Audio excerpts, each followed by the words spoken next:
All right, we'll call to order the Artificial Intelligence Working Group for Thursday, June 26, 2025. We welcome you all here and thank the legislators who have made the trip to Boise. Got kind of a busy schedule, and so we're going to jump right into it.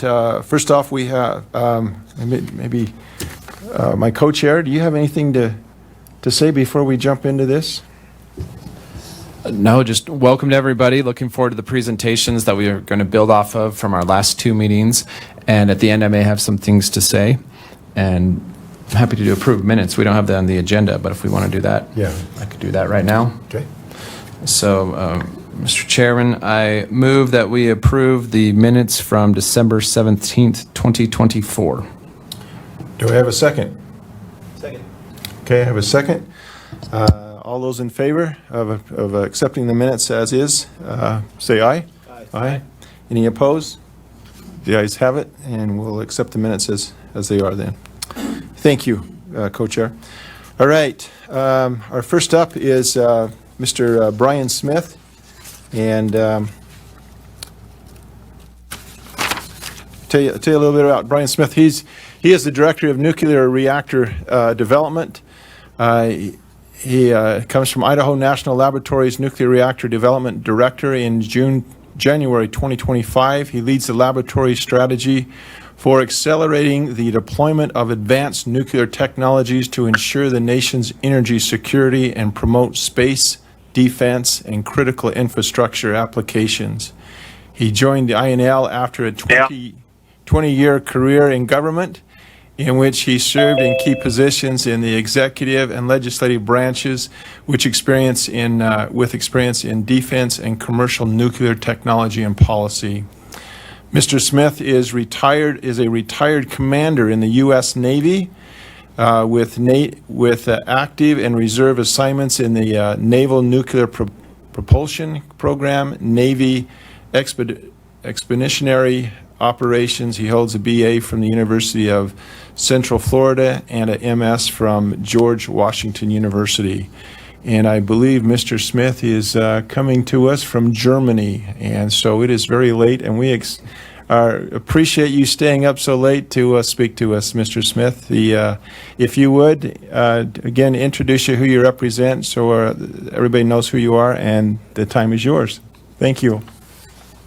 Thank you very much, Mr. Co-Chair. And I'm actually in Zurich, Switzerland. I just want to make sure the audio is okay for everybody. Oh, okay, wonderful. Thank you very much, and thank you to the senators and representatives. It's an honor to be with you. As you said, I'm Brian Smith. I'm the Nuclear Reactor Development Director at Idaho National Laboratory. I did, as you noted in my bio there, I only joined the laboratory in January of this year after retiring from the Department of Energy. It was my last role at DOE. I was acting as the Deputy Assistant Secretary for Nuclear Reactors. But my role in government really got started in the Navy Nuclear Propulsion Program, as you noted, and I spent much of my career in the nuclear Navy and in the nuclear weapons complex. I offer that as a little bit of framing for kind of how I approach, one, the nuclear equation, including on the commercial side of things, and two, artificial intelligence, which is the topic of this afternoon's hearing. So just to kind of dive into it a bit, and I'll offer a few minutes of prepared remarks, and then I'd like to make sure that there's some time. As you mentioned, I think it's a pretty packed agenda, so I won't take too much of the time, but I want to make sure there's some time for any questions at the end.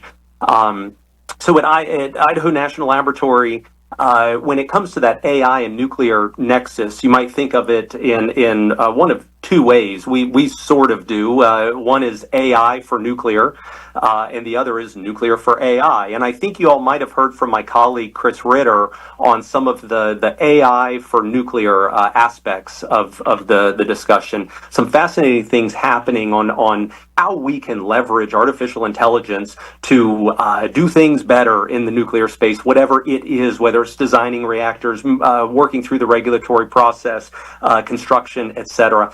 I come at it more from the nuclear for AI piece. So artificial intelligence sucks up a whole lot of energy. Nuclear would seem to be an elegant way to get at that energy crunch, and that's kind of where I approach it.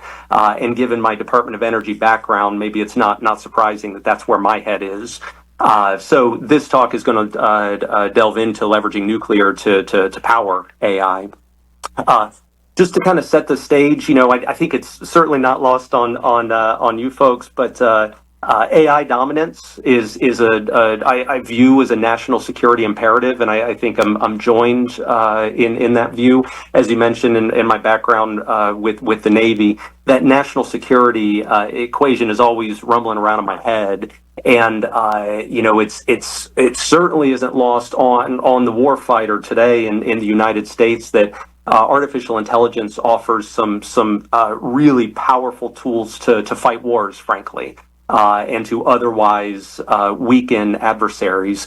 So as we in the United States think about leveraging AI tools, there's some really great ways. For some reason, Netflix knows exactly what movie I want to watch on a given evening, whether it's the during the week or on the weekend. Yes, that's a use of AI. But understanding what our adversaries might do before they do it, and then knowing how we can counter that sort of action, that is a very, very powerful use case that sits squarely in the sightlines of national security. So when we talk about powering artificial intelligence, first just recognize that AI comes with massive energy demands. And that really is a central issue as we talk about AI dominance in the world. And I'll come back to that AI dominance phrase. I know a lot of folks say that we're in a race with China on AI. And I tell you, I'm a triathlete. I race. I know what a finish line looks like. I don't know what the finish line looks like when it comes to racing China in the AI domain. So I'm not exactly sure how to define that, but I do know that remaining dominant in that field is what's critically important for United States national security. When you do a Google search online, if you were just to search, what are some good restaurants around me, that search on Google takes, and we've been doing those searches for as long as Google's been around, that takes about the amount of energy that it would take to power a 100-watt light bulb for 11 seconds. When you go into Google and you say, I'm in Zurich right now, if I said, hey, design me a 3-day foodie itinerary for 3 days in Zurich, that search generated by artificial intelligence takes, by some estimates, upwards of 800 times more energy than that Google restaurant search. So I offer that just to kind of help, wrap your brain around the massive energy demands of artificial intelligence. And oh, by the way, Google has helpfully included AI results as part of our standard searches. So essentially, anybody using Google or really all of the search platforms are helpfully providing AI-generated results. So we're already, drawing all of that extra power off the grid to fuel our curiosities. Right now in the U.S., data centers take up about 4% of the energy in the United States. It's certainly not insignificant, but when you look at the growth of AI, projected growth of AI in the United States, that number now, I'll start with an older estimate. About 12 months ago, that number was projected to grow within the next 5 to 8 years to something like 8%. Data centers would suck up about 8% of the nation's energy. About 3 months after that projection came out, it moved to 15%. And I was predicting that 15% was even a little quaint. I threw 25% out at a couple of data center conferences to some chuckles, but I'm now seeing the first projections that perhaps AI data centers would end up accounting for a full quarter of the nation's energy demand within the next 8 to 10 years. So it's certainly on the rise. And a lot of folks say rightfully that energy was already on the agenda in the United States, between an electrified economy, industrial reshoring. We had gone through a period of somewhat flat energy demand. A lot of that was driven by just being more efficient when it came to the types of appliances we ran, or ways that we use electricity. But there was a bit of an uptick a few years ago that began. But then in November of 2022, ChatGPT came out. And that's when the world said, oh my, yes, data centers take up a lot of energy. And for those pockets in the country where they exist, that's an issue for them. But now with large language models and all the things that can be done with them, there's this intense interest across industry to deploy AI tools. And that essentially happened in November 2022 when kind of the public writ large got wise to what this really represented. A lot of folks like to remind us, again, rightfully, that artificial intelligence itself is really not a new thing. I recently watched the original Matrix movie. That thing's been out for a while. It's gotten a little old, but artificial intelligence is mentioned in that very movie.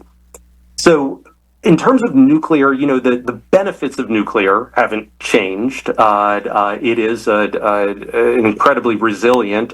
Certainly, always on. The capacity factor for nuclear is unsurpassed. It's incredibly dense. You can get a lot of power per acre, square foot, whatever your measure is.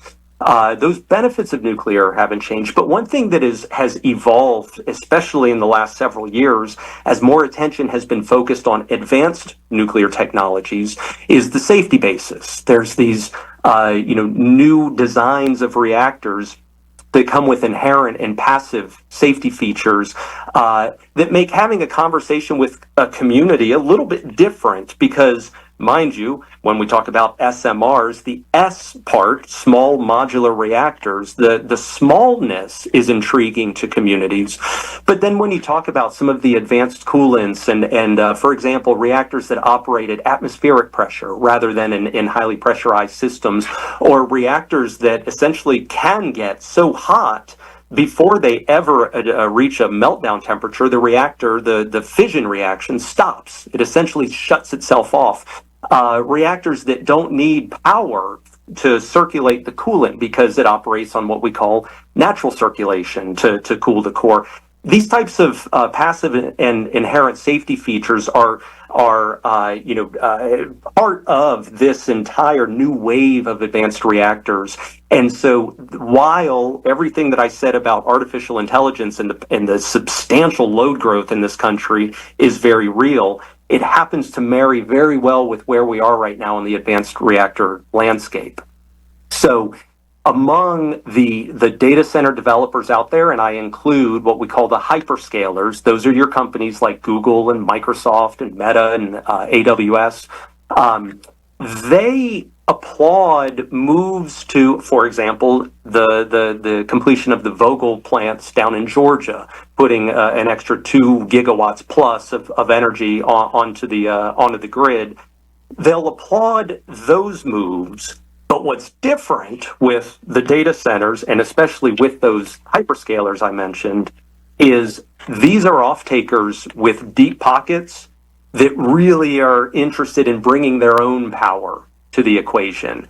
We haven't seen an industry that says, hey, I've got massive energy needs, and I would like to buy a reactor and set it up next to my data center. So that is different. And that's also changing the financial equation. Just a couple of examples. You might have read about the 3 Mile Island reactor, TMI-1, the number 1 plant. That shut down in 2019 due to economic reasons. And there's something that happened to a number of plants around the country as utilities looked at the economics and said, it's not going to make sense for us to extend the operating life of that plant. We're just going to shut it down and find other sources of energy. With 3 Mile Island, Microsoft came into the mix and said, Constellation, who owns that plant, we'd be willing to pay more than the prevailing rate for electricity if you would turn that back on and supply us the equivalent of the power. They're not plugging directly into the reactor, but through a power purchase agreement, they're going to buy that power equivalent to what the reactor produces for the next 20 years at a premium. Constellation looked at that and said, okay, the economics for that plant now work. And so 3 Mile Island, that particular plant, is going to start back up as the Crane Clean Energy Center. Another recent deal came together between Meta and another Constellation plant in Illinois, kind of similar case. In the advanced reactor realm, there's a company called Kairos. Kairos is a good friend of Idaho National Laboratory. We collaborate a lot with Kairos. And Google and Kairos signed a deal. Google essentially was investing money into Kairos to help with their development design and regulatory actions. And in return, Google is going to get 500 megawatts back from Kairos via their small modular reactors starting in 2030 and out to 2035 for a long-term PPA. So those are examples of some of the deals that have come together and has been kind of a startling new turn in these nuclear deployments, because to the extent that there have been kind of failed nuclear renaissances along the way for the last maybe 30 years, I think a big part of what's changed, in addition to just some really refined designs, a lot of which has been done on the back of research done at Idaho National Laboratory, but the data centers have entered the mix with this huge load growth to change the economic equation. And I'll kind of wrap up here. One interesting thing to walk away with, about 18 months ago, if you talk to the data center industry, and I lean in pretty heavily with them in my role, their first question as a community sought to attract data center investments, infrastructure investments. The data center's first question was, well, where's the fiber, right? Because if you build a data center and you're not connecting into the broader internet, you really just have a boxy building that's not very useful. So where's the fiber? It can be expensive to lay fiber, and that's what the data centers thought about. The next was, well, also I need to power it. That's kind of the way it went. Where's the fiber and where's the energy? In the last, I'd say, 6 months, that discussion has flipped completely. Now the question, as data centers look across the United States for other places to deploy, one of their first questions is, where's the energy? And then they figure they'll figure out the fiber later. So it has been an interesting turn, again, driven by this massive load growth that we've seen. So with that, I'd like to pause and make sure that we've got time for any questions. All right, thank you, Mr. Smith. All right, committee, any questions, comments? Yeah, okay. Representative Jordan. Redmond. Yeah. Thank you, Mr. Chairman. It's been a while. Yeah. Thank you. And thank you, Mr. Smith. A question on the SMRs. From what I understand is the technology's there. However, economically, it just hasn't quite penciled at this point. Do you have a time frame on when you think that will actually be feasible? Mr. Smith?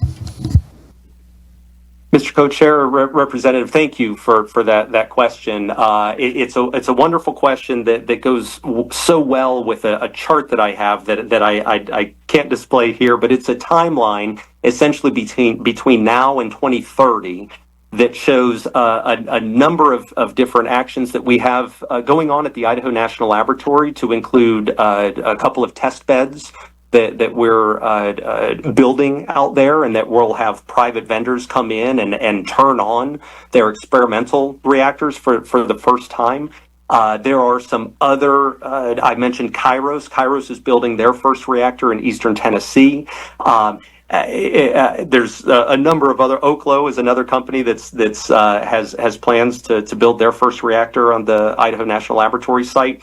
Those projects and several others align on a timeline that, as of a couple months ago, stretch between now and 2030. And as I often told groups, I would expect the first commercial deployment to occur in 2030 or by 2030. I hope I'm proved wrong. I hope it happens earlier, but I come from the nuclear Navy, and you cannot be part of the nuclear Navy without being a skeptic. And so as I look at what's achievable, I think that 2030 is achievable. Before I close, though, on that question, I do want to note the recent executive orders signed in late May by the president, 4 executive orders, each of which tackling a different aspect of obstacles that we could see to deployment and seeking to accelerate that timeline. So perhaps by me saying 2030, I'm speaking in an antiquated way prior to those executive orders.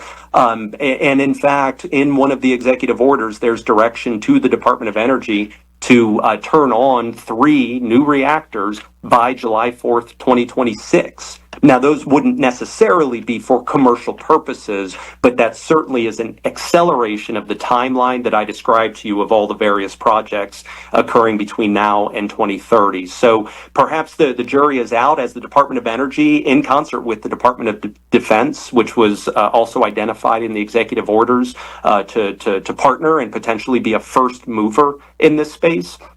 As those implementation plans come together, and potentially in concert with appropriations from the U.S. Congress, that timeline could be pulled in closer, and I'd love to see that. But so I offer you that kind of overarching perspective. Thank you. That's very interesting. So I was in a meeting yesterday with the Director Wagner. We mentioned that date of July 4th, 2026, of turning on 3 of them. So it's exciting that Idaho is here leading the way with nuclear power. Very exciting. Do you have a question? Yeah. All right. Co-Chair Eller. Thank you, Chairman Cook and Mr. Smith, and thank you for your presentation. A follow-up on that, maybe a couple questions. One, what's the capacity of an SMR? Is it like a 1-to-1 ratio where one of them can handle one data center, you need multiples for one data center, or what's the capacity? Mr. Smith? Thank you, Mr. Co-Chair. That's a fantastic question. I'll approach it this way. So there are various types of advanced reactor designs that Idaho National Laboratory is collaborating with industry on. They range anywhere from the TerraPower that's Bill Gates' company. They're building their reactor in Southwest Wyoming, and that's a 345 megawatt electric reactor, all the way down to the Oklo reactor that I mentioned, the Oklo Aurora powerhouse. That's a 75 megawatt reactor, all the way down to micro reactors that are in the 1 megawatt or 5 megawatt range. So considering that there is a range, and nominally we talk about SMRs on the upper end being somewhere around 350 megawatts. The data center buildings today that are being deployed, the data center folks talk in the range of 50 megawatts, 100 megawatts is a fairly big deal.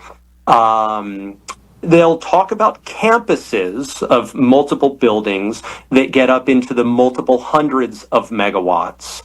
And you'll hear the hyperscalers talk about their goals to build gigawatt or 1,000 megawatts sized campuses.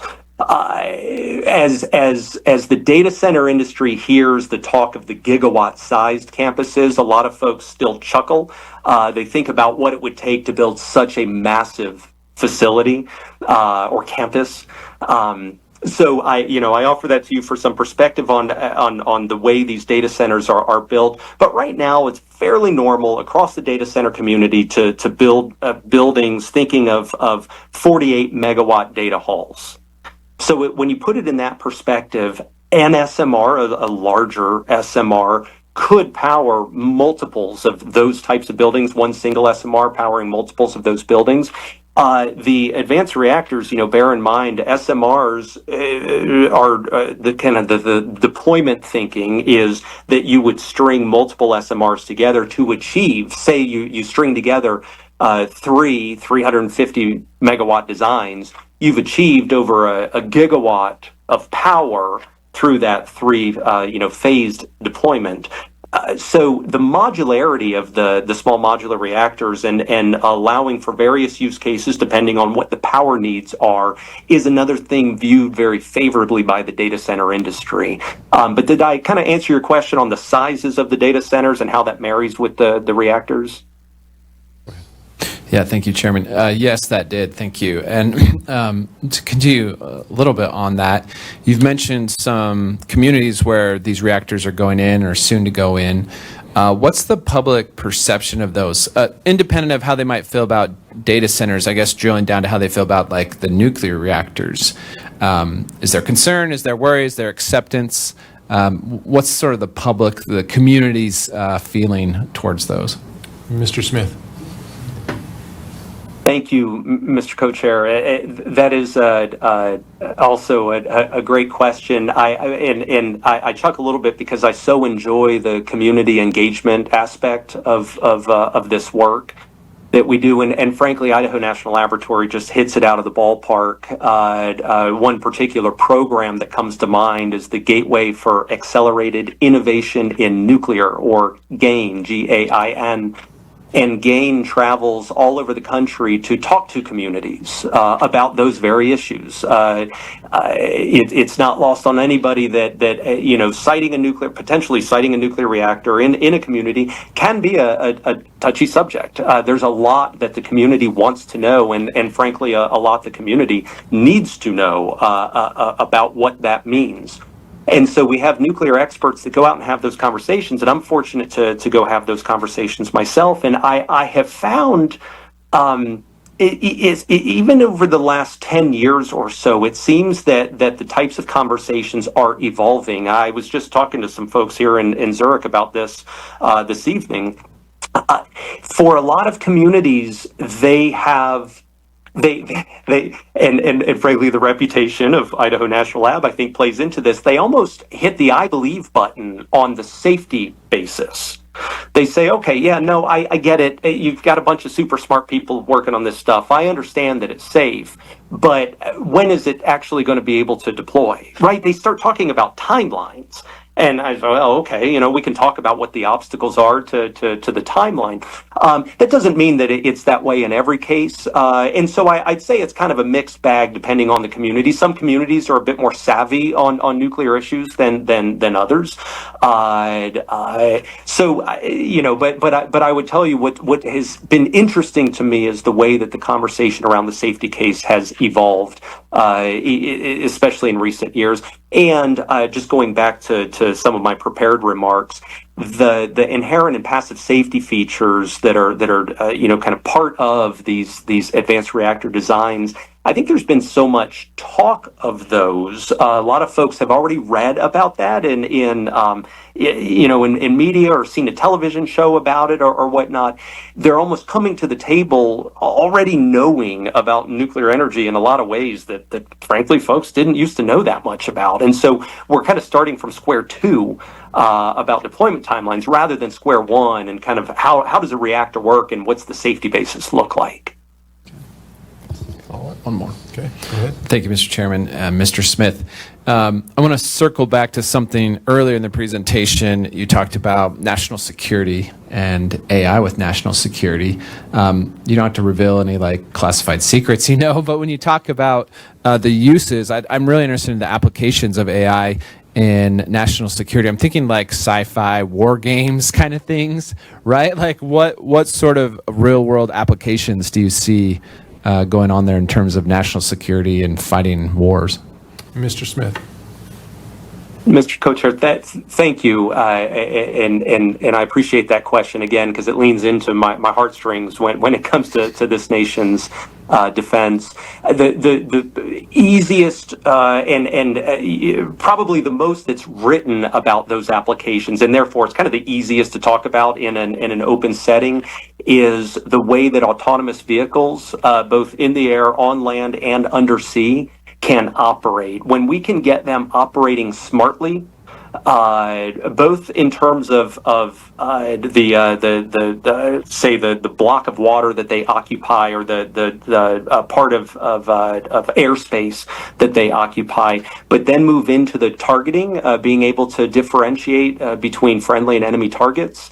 When AI can be leveraged to do things like that, and without asking, for permission, be able to respond to a threat almost immediately, and to a threat that's been verified, right? I wouldn't want anyone to get the idea that the Department of Defense is running with tools that have a substantial risk of friendly fire. But when those tools are honed and refined and deployed on the battlefield, autonomous warfare really is a game changer, and a true force adder to our human forces in the field. So that is probably one of the biggest ones that comes to mind. Okay. Any other questions? Mr. Smith, I got a question for you. So in regards to AI and nuclear, I don't know if you're able to put a number on it, but as AI, we continue to advance AI, and every day that seems to be the case. How much, or if you can quantify that, will it accelerate nuclear generation, power generation, moving forward? Mr. Co-Chair, thank you for that question. And I do want to make sure that I clarify. Do you mean in terms of given the substantial load growth driven by AI, how might that impact nuclear deployments, and how much nuclear energy gets onto the grid in the U.S.? In the development of nuclear energy, so actually developing the SMRs and all that other stuff, how much AI is involved with it? And as we accelerate the use of AI, I assume if that schedule was to shorten, that AI would be the cause of that, or help in that. Thank you, Mr. Co-Chair. Yeah, no, that makes perfect sense. You're right that AI certainly can play into that. I would tell you another far more rudimentary approach, but probably just as effective, is the recent approval by the President of the Defense Production Act in procurements for some of those test beds that we have going on at Idaho National Laboratory. We're constructing those and seeking to advance the construction profile, and the Defense Production Act is a highly effective way to do that. But turning to the AI piece of it, I would tell you that we're still developing those tools. We at Idaho National Laboratory, and in concert with private industry. I'll give you an example. There are a handful of companies out there already, and we're engaged with them in partnership with the Nuclear Regulatory Commission for these companies using various types of AI tools to make it so that the regulatory, I'll call it the paperwork process. It is quite a bit more involved than that, but for the sake of time, I'll say to shorten the paperwork process so that a large language model can go through decades of Nuclear Regulatory Commission rules and regulations and applications on file. And that type of AI tool can actually help a reactor vendor today put together regulatory plans to streamline the regulatory process. So to the extent that the regulatory process is seen as sort of cumbersome and a time and cost driver in the process, there are companies out there seeking to capitalize on AI specifically to draw that timeline in. We're working with companies that are seeking to use AI in the development of their designs. There are ways that you can feed nuclear reactor designs into a large language model, and out will come some pretty sophisticated tools to assist in your own design if you're a reactor company. You're right. You said at the top of your question, I probably can't put a number to it. I would hesitate to put a number on it, but I would say that AI is definitely being embraced by Idaho National Lab and by industry writ large to bring that 2030 milestone date that I offered at the beginning in as far left as possible. And frankly, I think we're going to need to lean into that to meet some of these very aggressive milestones laid out in those 4 executive orders. I think those executive orders put a lot of wind in the sails for a lot of this work that we've talked about today. And AI, I really do think that there's an opportunity to leverage that. All right, thank you. Committee, any other questions? All right, not seeing any. Thank you so much for your time, Mr. Smith. I really appreciate it, and staying up a little extra late for us. Thank you. Mr. Co-Chair, thank you. And I do just want to say I just spent the afternoon with a number of folks, most of whom are based in Zurich, others are based in other parts of Europe. I did not meet a single one who had not heard of Idaho National Laboratory, and I had a chance to talk about Idaho and the substantial support that we get from the state of Idaho to all of those folks who are looking to invest in nuclear. So it really is a great time when I can go around the world and bring that reputation of the laboratory with me. It's very enriching. So thank you again for having me. All right, you have a good night. See ya. Thank you. All right, next up, we've got Mr. Maurice Turner. He's a recognized public interest technologist and cybersecurity expert on the global public policy team at TikTok. As the technical policy lead, Turner plays a key role as a liaison collaborating between public policy and cross-functional teams to ensure understanding of cutting-edge technologies by non-technical audience. He also advises the public policy team on a wide range of technology, strategy, and policy issues. His most recent served as a public policy manager at Meta's Global Human Rights Team. He earned his MA at Public Administration from the University of Southern Cal, and his BA in Political Science from California State University Fullerton, and a certificate in Cybersecurity Strategy from Georgetown University. So, Mr. Turner, for the record, if you'll just state your name, who you represent, and the time's yours. Thank you for joining us. Thank you for the invitation. My name is Maurice Turner. I work at TikTok on the public policy team. I want to say again, thank you for the invitation to be able to speak to you, chairs, members of the committee, as well as those joining from the public. I want to extend a special thanks to Mr. Smith. That was an engaging conversation. I'll do my best to follow up that wonderful and enriching briefing that he gave. What I'll do is I will start with a presentation, and it's just a handful of slides. It'll start at the macro level, talking about a global perspective, and then drill down into what we do specifically at TikTok.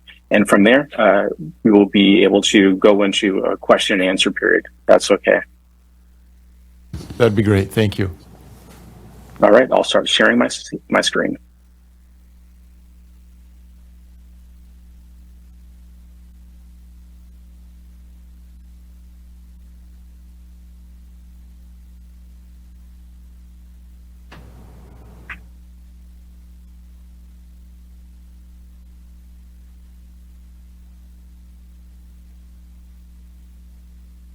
All right. Well, it looks like I'm having some technical difficulties.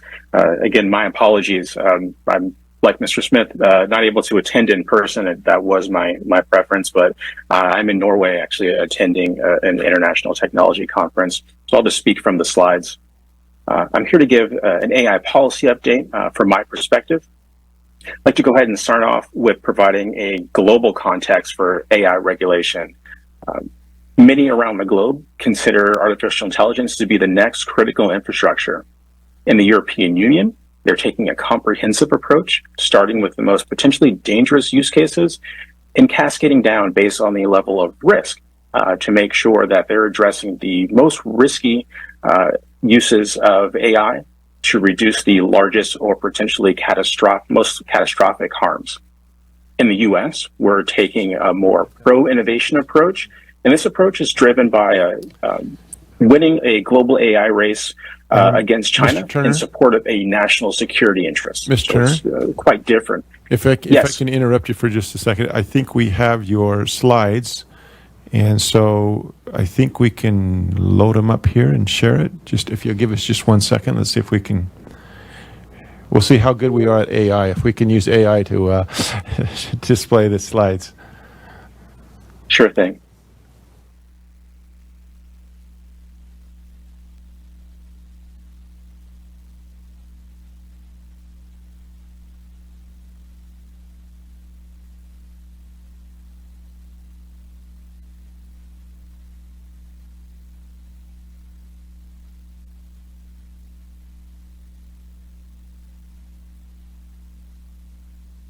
Oh, you got it.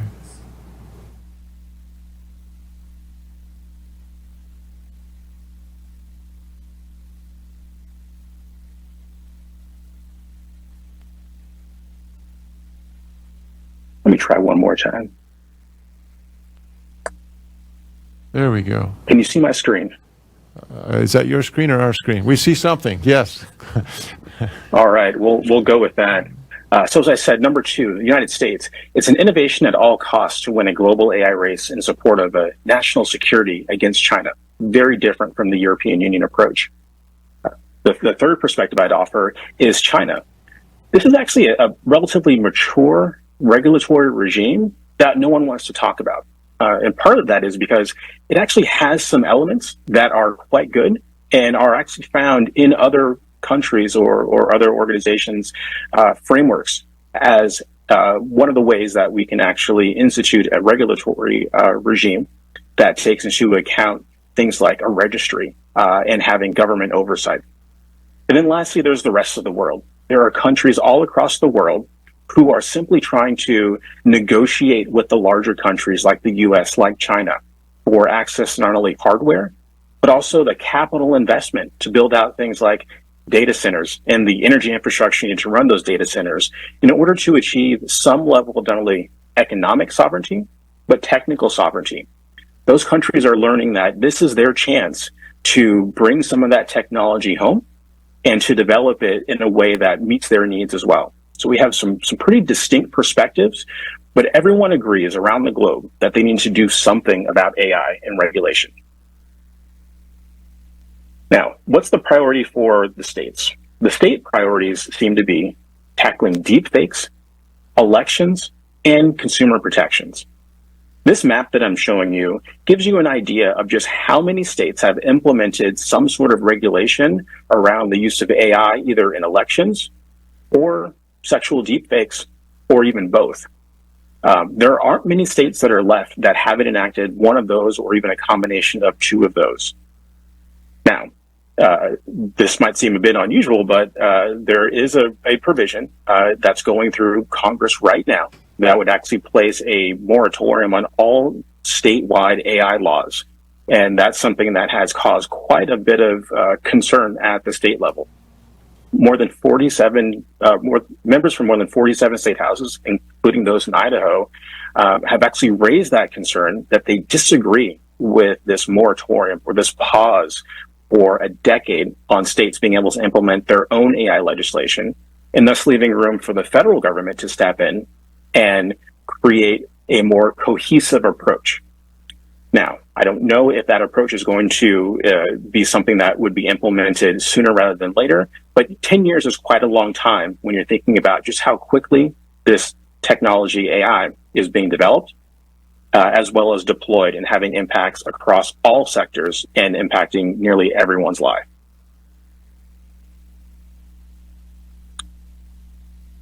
So now, being more specific about TikTok, we have a number of different stakeholders and their own perspectives and considerations that we need to take into account when we're thinking about how we actually develop and deploy AI technologies on our platform, not only for our users, but also our creators. So I'll start with development. We want to continue to lead the industry in technical innovation. We are most well known for our algorithm that helps people find content on our platform that they would not have been able to find themselves. But we also develop our own AI technologies to help us do other things internally. For example, we develop AI technologies to help us out with content moderation. We take a hybrid approach where we use machines and humans to review content. And we've gotten to the point where we actually take down 98.5% of content that violates our own rules before anyone ever sees them on the platform. And really, there's no other way to be able to operate at that scale and at that speed and at that level of accuracy without that combination of both the humans and the machines. Well, when we can't make something ourselves, we look to leverage not only closed source models, but as well, we look to open source technologies. So it's that combination of technologies that we develop and that other people develop to best fit the needs of what we want to do and what we want to accomplish when we're thinking about the kinds of products and features and services that we need to offer on our platform externally, as well as for our internal use. Now, we have a number of creators and small businesses that are on platform, and we provide them with powerful creation tools that make it easier to reach their audiences. But we also have users on platform, and they expect us to be able to keep that platform safe because that's what inspires their own creativity and what we call bringing joy. People like being on TikTok, and we want to make sure that we give them the experience that they expect. We do that through enforcement of our policies. We call them our community guidelines. Those are our broad guidelines that let folks know what's allowed and what's not allowed on the platform. For example, if there's content that violates our policies, regardless of whether it was created or even altered with AI, it's going to come down, such as impersonations, harmful misinformation, or nudity. Again, it doesn't matter if it was created with or without AI. Now, the caveat there is that some people want to know when something has been created or even edited using AI. That's where we have a more specific policy where we say, if there's been edits or significant changes using AI, we want to make sure it's labeled. That way, people have that context so that they're not being misled. This is all part of us supporting responsible and transparent AI-generated content. We all know that there are risks and there are benefits to AI. That's something that is going to be with us from now until we continue to move forward. And so it's not really helpful just to label everything as being AI because not everything that's AI is necessarily going to be harmful, but it does provide people with information. So if they want to learn more about what's going into the content that they're seeing, they have an opportunity to. And we do that by encouraging transparent and responsible content creation. We partner with our peers, we partner with experts so that we can be part of the solution to this shared challenge that we face with generative AI. Labeling is one of those ways that we can provide that context. Number one, the tools that we provide creators and advertisers, they include features that help them label their AI-generated content when they're uploading it to TikTok. If, for example, someone creates a piece of content that uses a TikTok AI effect, we'll automatically label that. So we're taking that burden off of the creator. They may not even know that they're using an AI effect, but we make sure that they're being responsible and we're helping guide them to making sure that they're following our community guidelines. If we see that someone has uploaded content that comes from certain other platforms that follow the content credential standard, the open standard, such as if someone creates a piece of content using an Adobe tool, or perhaps it's content that was uploaded to LinkedIn, there's actually metadata that's embedded into that content so that we can read it and automatically apply that label. Again, taking some of that burden off of the user because they may not know that they're actually using AI when they're doing the editing for their content. And when someone creates content on TikTok, we attach those credentials because if someone wants to download the content and then upload it somewhere else, it gives those platforms that follow that same open standard the opportunity to also surface that information and perhaps provide additional context or additional labeling to the users of their platform. We also work with partners across the industry so that we have a better understanding of what users expect And what's the best way to reach users as part of a broader media literacy effort that we're committed to? So as I said before, we are strongly committed to the responsible creation and distribution of AI-generated content because we know that no one platform can solve this problem. That's why we partnered with Partnership on AI, Munich Security Conference, and MediaWise to build that community and help to educate everyone as we're all facing this challenge together. We're all trying to figure out what's the right level of information and context to provide so that we can set expectations accordingly as we're going through what's a pretty significant change in the way that we produce and consume content. Lastly, I'll get down to our foundation, which is how we build AI responsibly. These are our principles: transparency, accountability, fairness, privacy, safety. These guide how we build our technologies because that goes into how we build our products.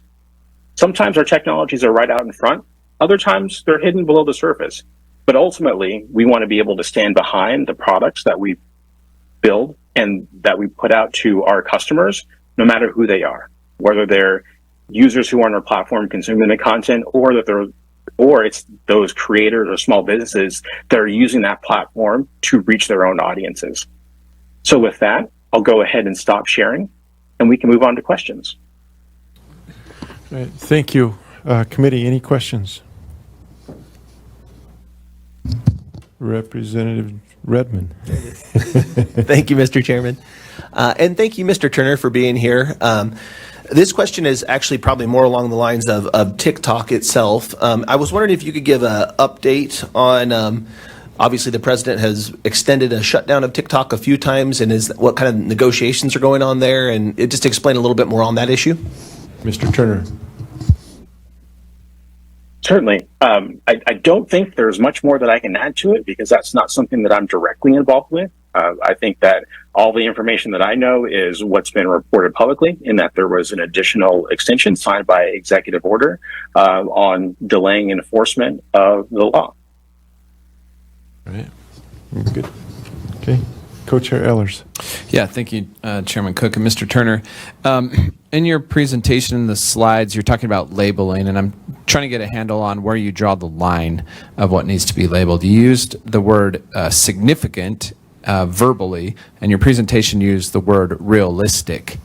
So I guess maybe could you give examples of what wouldn't need to be labeled? Because you're saying you're not trying to label everything, but where's that line for you? Mr. Turner.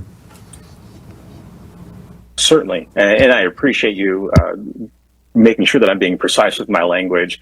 So the overall goal is to make sure that people on the platform aren't being misled or deceived. So that's where we start when we're thinking about how we determine where that line is going to be drawn. So if something is a cartoon, it's not necessarily going to be realistic. And the likelihood that it's going to deceive the person who's seeing it is relatively low. So we would probably say that doesn't reach a threshold. But if it's a scene of something that looks like it could be realistic, or it seems like it's a current event that is happening, and someone is depicting something that didn't actually happen, well, that would be both realistic and could have the potential to be deceptive. And that's something that we'd say, yes, that has definitely crossed the threshold. So we're going to take a closer look at that content and see if it does, in fact, meet that threshold of being actioned, as we would call it, where it either has the spread reduced or we bring it down entirely. On that second point of the edits, sometimes if you're taking a photo and you're just taking out the power line in the back, well, that's realistic, but it doesn't actually have much of an impact on the photo other than aesthetically. If you have a piece of hair that's flying away, or if there's someone that was in the background and you remove them, and it really doesn't change the purpose or the vision of the content, then we would say that that's not a significant edit. But if someone is being removed and they were the subject, or you're adding more people or adding more elements that actually changes the message of that content, then we would say, yes, that is actually a significant change that has been made. And if it's using AI tools, we would say like that definitely needs to be labeled. We're not trying to label everything because there are AI technologies that are built right into your phones, into everyone's phones, that they may not even know that they're using, and in some cases they can't even turn it off. So if we labeled everything as AI, then we get into a situation where people see the label and it stops being meaningful, and that's not what we want. Question for you, Mr. Turner. On that last slide, I think you had 4 or 5 kind of code of ethics that TikTok goes by. My question would be is, how are you educating your users as well as your company? Because I'm assuming those code of ethics goes to your employees as well. How do you get the word out and make sure that they understand that? In terms of making sure that information is available to our users, we put that on our website as part of the Transparency Center. That's where we provide a significant amount of information about how we actually do business. So whether it's our community enforcement guidelines talking about how much content is removed because it violates our guidelines, or what specific kind of content we're seeing, or in this case, it's our principles. We also provide other information on our Transparency Center, things like our digital literacy resources, providing information for those that might be seeking help if they're having particular trouble and they're wanting to get more information about that on the platform. Internally, we provide training so that our employees know about these principles and they know about the expectations that go into how they're doing their day-to-day work and how those principles can apply. The goal of the principles is to provide a common framework for everyone using common language. So if you have any questions about whether or not the particular feature you're working on, the particular technology you're developing may or may not be the right thing to do, I like to start with the principles because it's a pretty straightforward way of being able to address those questions if you think you might be in a gray area. So would it be true then to say that TikTok is not trying to tell you don't use AI, but use it responsible? We want to encourage the use of AI, but use it responsible. Would that be true? It's true that when we're developing our technologies, we want people to use the tools that are appropriate. And also, when those technologies are expected to go into products and into the hands of the users and the creators, we want our customers to know, or our users to know, that this is how we approach this particular problem that we're solving. So we're trying to stand by those principles in a way that makes sense and is consistent. Right. Thank you. Okay, Co-Chair Ehlers. Thank you, Chairman Cook. Mr. Turner, going back to this labeling and the policy violations, I guess my questions are around who and how. Who reviews those policy? Are you using AI to decide what's AI generated? Is it human monitored and reviewed? And then is it comprehensive, like everything posted is being reviewed? Is it just what's user reported? Is it like random sampling? So I guess who's doing it and how much? Mr. Turner. We take a hybrid approach. So we do review of content sometimes while it's being created. So if someone is using our own tools, we do what we would call input filtering. So if someone is trying to make something or make an edit that would be against the policies, that would be restricted. And so that would be more of a machine moderation. But we also do review when someone tries to upload content. And that's going to be a combination of the machine moderation as well as the human moderation. We do, in fact, build machine tools to do that moderation. Those are built by humans. But we also recognize that with having 170 million users in the U.S. and over 1 billion users on the platform globally, you can't have humans look at all the content. But we do look at all the content. So we need to take that hybrid approach. That's why we do have machines looking at the content as well as humans looking at the content. And if we make a mistake, then we also have an appeal process. So if someone uploads a piece of content and it is either reported to us or it's something that our moderation systems flag, there's the opportunity for that user to raise the appeal and say, no, I think this actually does follow the community guidelines. And that review is done by a human. So ultimately, it is humans making the final decisions, if it does come down to that. And we regularly review our policies to make sure they're in line with user expectations and with the regulations in the jurisdictions where we operate. And we're also continually developing our machine moderation technologies to make sure that we are doing as much as we can to increase the accuracy and also increase the speed at which we can do the moderation, and that we're making those decisions in a way that's consistent with our community guidelines. We don't want anyone on the platform to have any unexpected, unpleasant experiences, and so that's what we're striving for. All right. Any other questions? Okay, not seeing any. Mr. Turner, thank you so much for your time. Really appreciate it. Thank you as well. All right.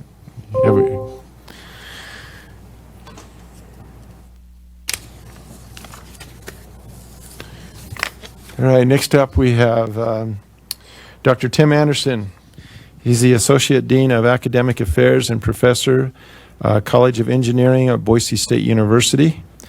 He earned his BS, his MS, and his PhD in computer science, all from Brigham Young University.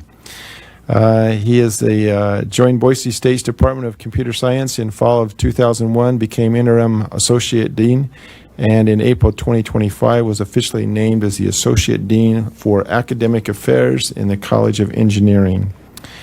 He internationally is recognized as a researcher in AI and machine learning with a focus on biological inspired algorithms for tasks like image processing. He secured over $16.5 million in external funding from agencies such as NSF and the Department of Energy, and has authored 38 plus peer-reviewed publications and holds 5 U.S. patents. And his work has been cited over 1,000 times. That's pretty impressive. But the real question I have for Dr. Anderson is, when BYU and Boise play football, who do you cheer for? And maybe we have to take that offline for you to answer that. I don't know. All right. If Dr. Anderson, if you want to come forward, and the time's yours.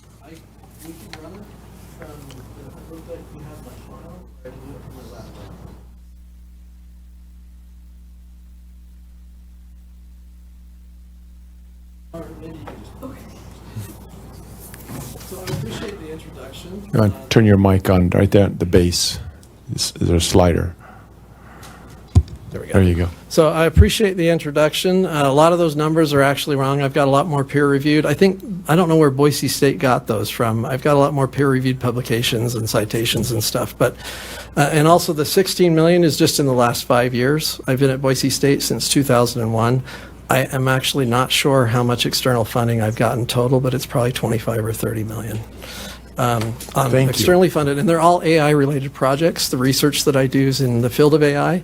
My dissertation was on artificial intelligence, on constructive induction, which is a way to grow neural network architectures to fit a problem, and I've been doing it ever since. I've taught artificial intelligence at Boise State since 2001, and probably for the first 15 years or so, that was the only class in our course catalog that had the words artificial intelligence in it. And then we started adding more courses that were related to artificial intelligence and things like that. So I think now, if you search the catalog for artificial intelligence, you'll see 5 classes, but there's a lot of other classes that don't necessarily say it, but really are artificial intelligence at Boise State. Do you have them up? Oh, it's a PDF? Okay, I'll do it like this. Do you have a thing to plug into?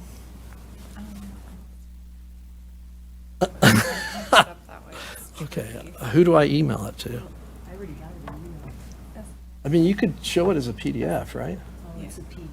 I thought it was a PowerPoint. Did I send you a PDF? Yeah, it is a PDF. Okay, I can resend it to you. Okay. If you're okay with the PDF, maybe let's just Let's just throw it. Show it as a PDF. Yeah, that's fine. It'll work. There's no animation or anything. It's that top one, yeah. Okay, next slide.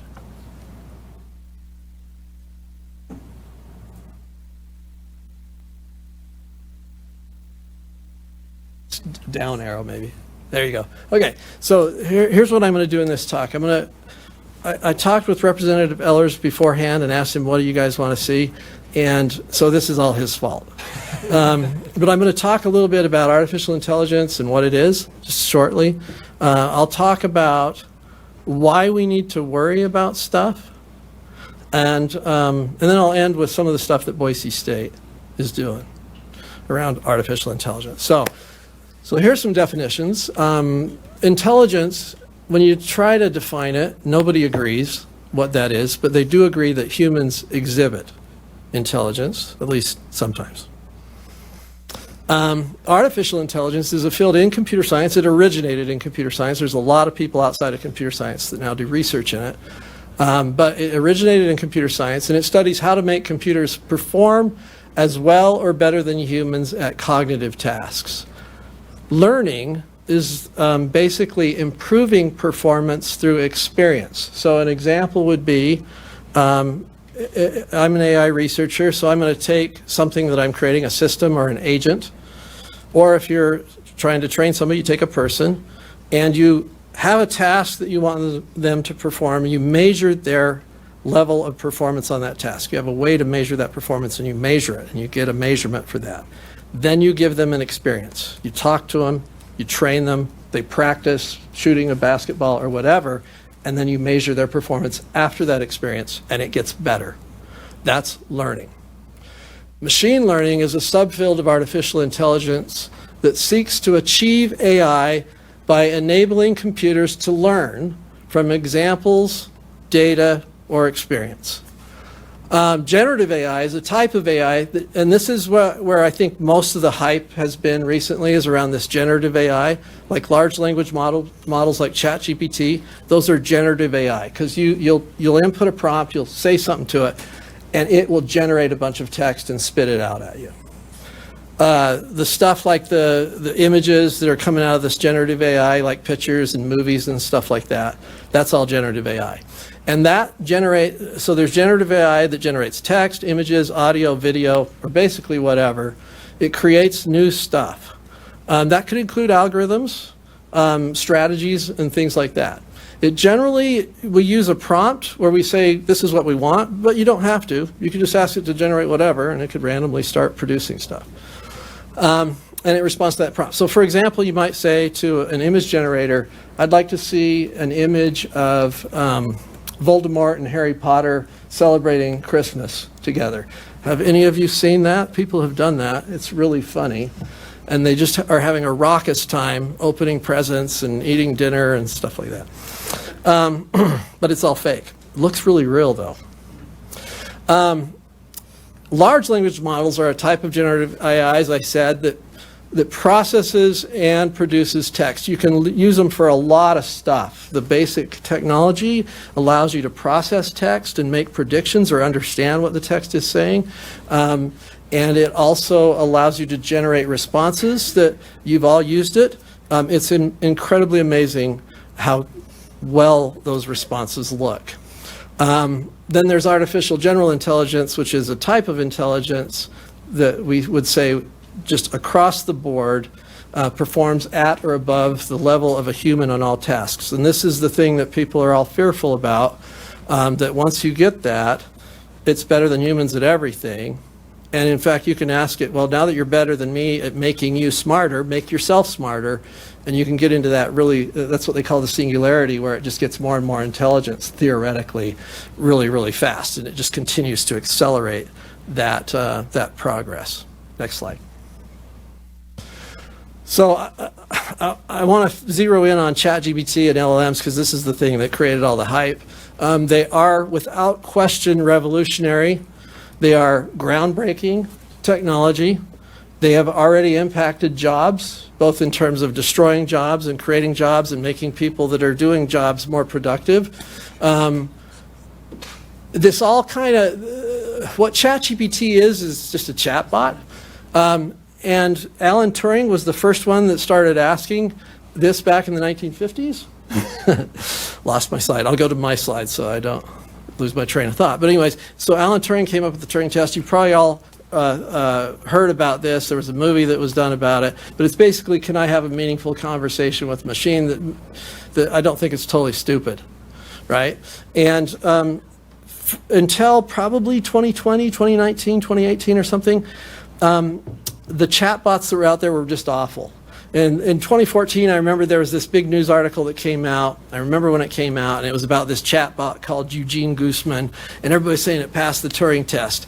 And this guy that was an expert, more or less, in the field of artificial intelligence, Scott Aronson, he has a blog, and somebody asked him, what do you think of this chatbot? And he said, look, if I can get a chatbot and I can ask him, hey, tell me a brief story involving a goat, a cabbage, and a key that makes sense, that shows that you understand what those things are, the relationship between them, and I can put them together to form a story, then I'll start paying attention.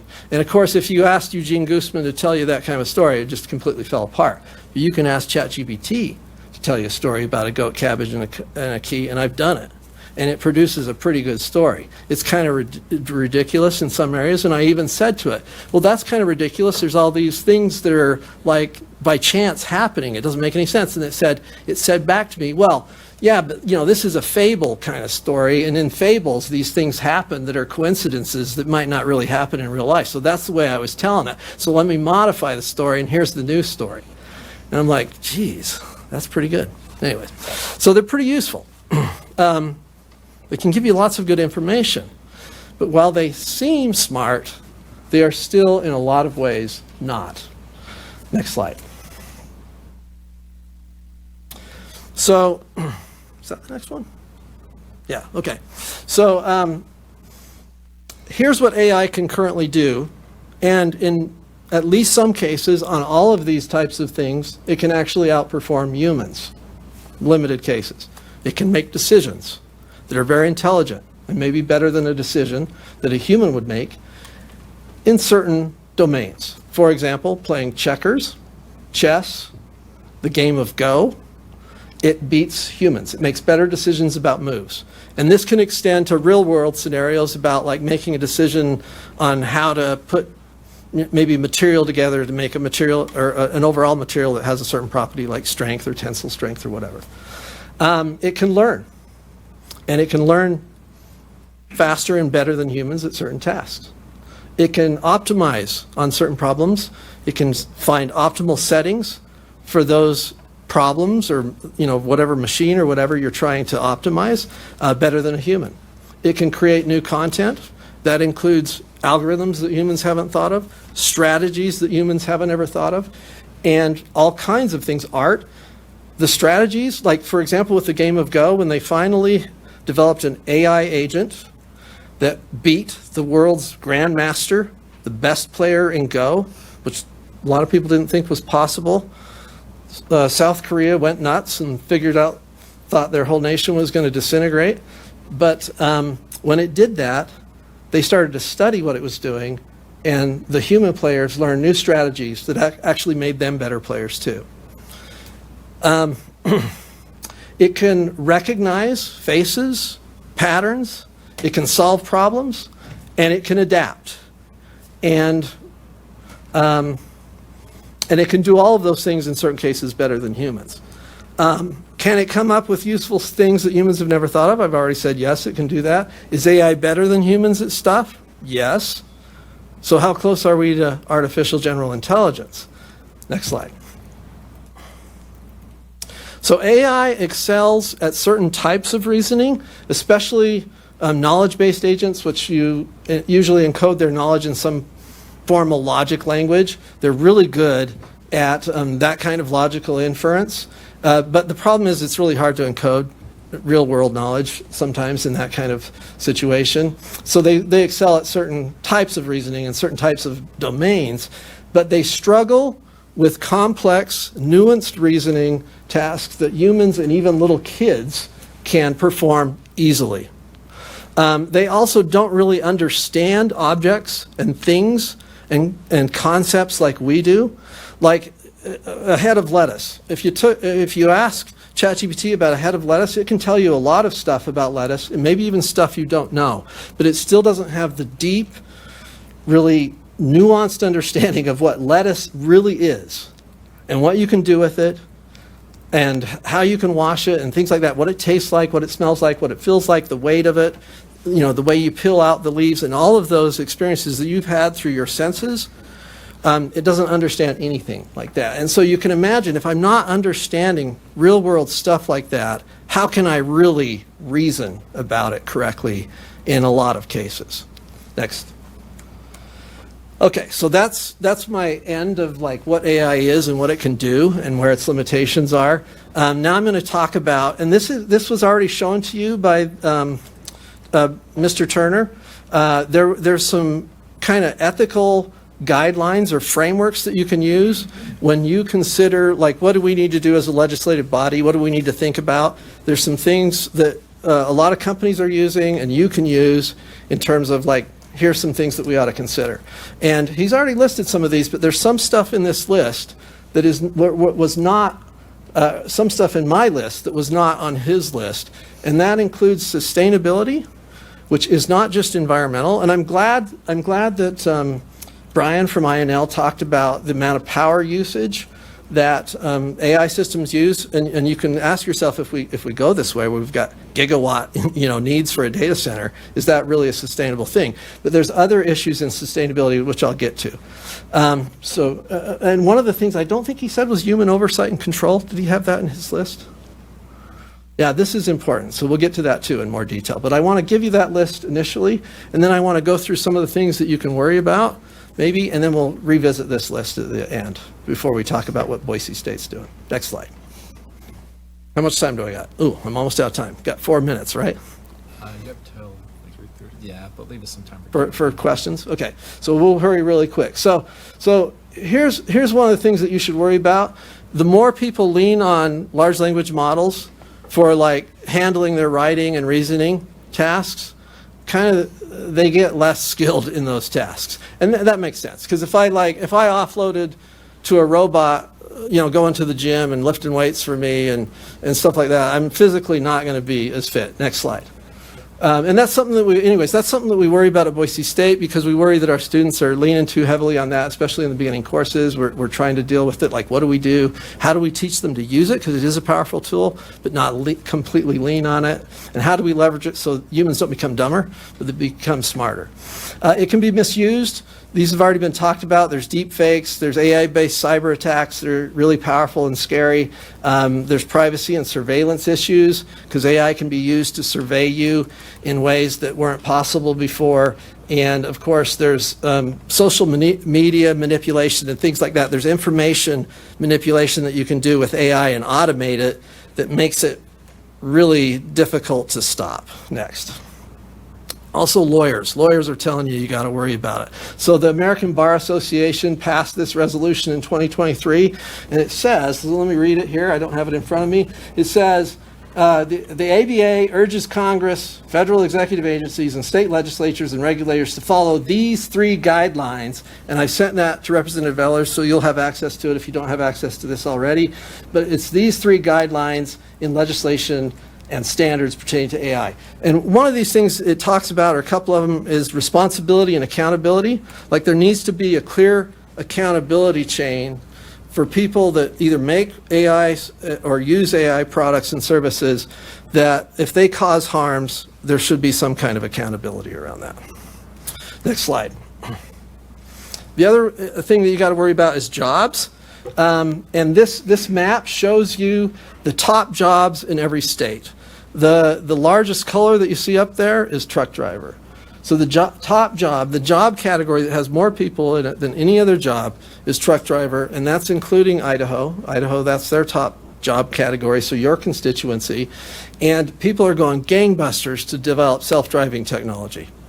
And once you get that, the economic incentive to adopt it and put all these people out of a job is going to drive that process so fast you won't believe it. So Should the companies that are developing that technology have some accountability for this? Because I don't think they're thinking about it. They're not. Are they working with you to deal with, how you handle this transition for your constituents? I don't know. I don't know if they should have that accountability, but it's something you're going to have to worry about. That there's probably going to be massive numbers of people in different jobs where those jobs are disrupted, and what do we do about that? It's going to cause a lot of economic pain and potential social disruption. Next. So this is the other thing that you got to worry about, is that to be competitive as a company, you probably have to leverage AI. If the companies that don't do it well are not going to be as competitive as the ones that do. It's a game-changing technology. It makes you more efficient, faster, and smarter. And from my experience, I think that most companies in Idaho do not have internally the resources. You've heard testimony about how many resources this takes just in terms of power, but they don't have the internal resources, or more importantly, internal know-how on how to do it right yet. There's maybe 2 companies that I can think of in Idaho, I'm not going to name them, that do, but most don't. And a key piece of this is just the data. You have to really have a competitive advantage. You're usually getting that out of your data about your customers, about your product, about what you're doing. And a lot of companies haven't been right on top of how they manage their data. They don't have data governance. They just haven't done it intelligently. Next. Okay, so we're running out of time. I'll just head down to the sustainability somehow dropped off my list. So sustainability, I had to transfer it to this slide architecture. But so sustainability isn't just about power and stuff like that. It's also about how you use AI. For example, a lot of companies aren't hiring entry-level programmers because they think they can do that job with their existing more senior programmers through the use of AI tools, what the entry programmers did. But that's not sustainable. If every company does that, eventually those senior level programmers are going to retire and you haven't trained somebody up the chain. So there's all kinds of things around the use of AI that aren't sustainable like that. And now I think we're out of time. So I'll stop. Oh, wait, I do want to say what Boise State is doing. So jump down to the Boise State slides. So we've got a whole bunch of new degree programs that we've stood up in the last 5-10 years, including a PhD in computing that does data science. We're adding an AI emphasis to that. We've got a machine learning emphasis in the CS major that we've added in 2020. There's a generative AI certificate. We've established a school for the digital futures and a school for computing that have a large AI responsibility within how that we train students. There's an AI for all certificate that's offered out of the School for Digital Futures. And there's a BS in AI science that we just stood up, next page. And on the left, you can see all the courses for that. I would say that's a class-leading degree program coming out of the state of Idaho. It's class-leading nationally and internationally.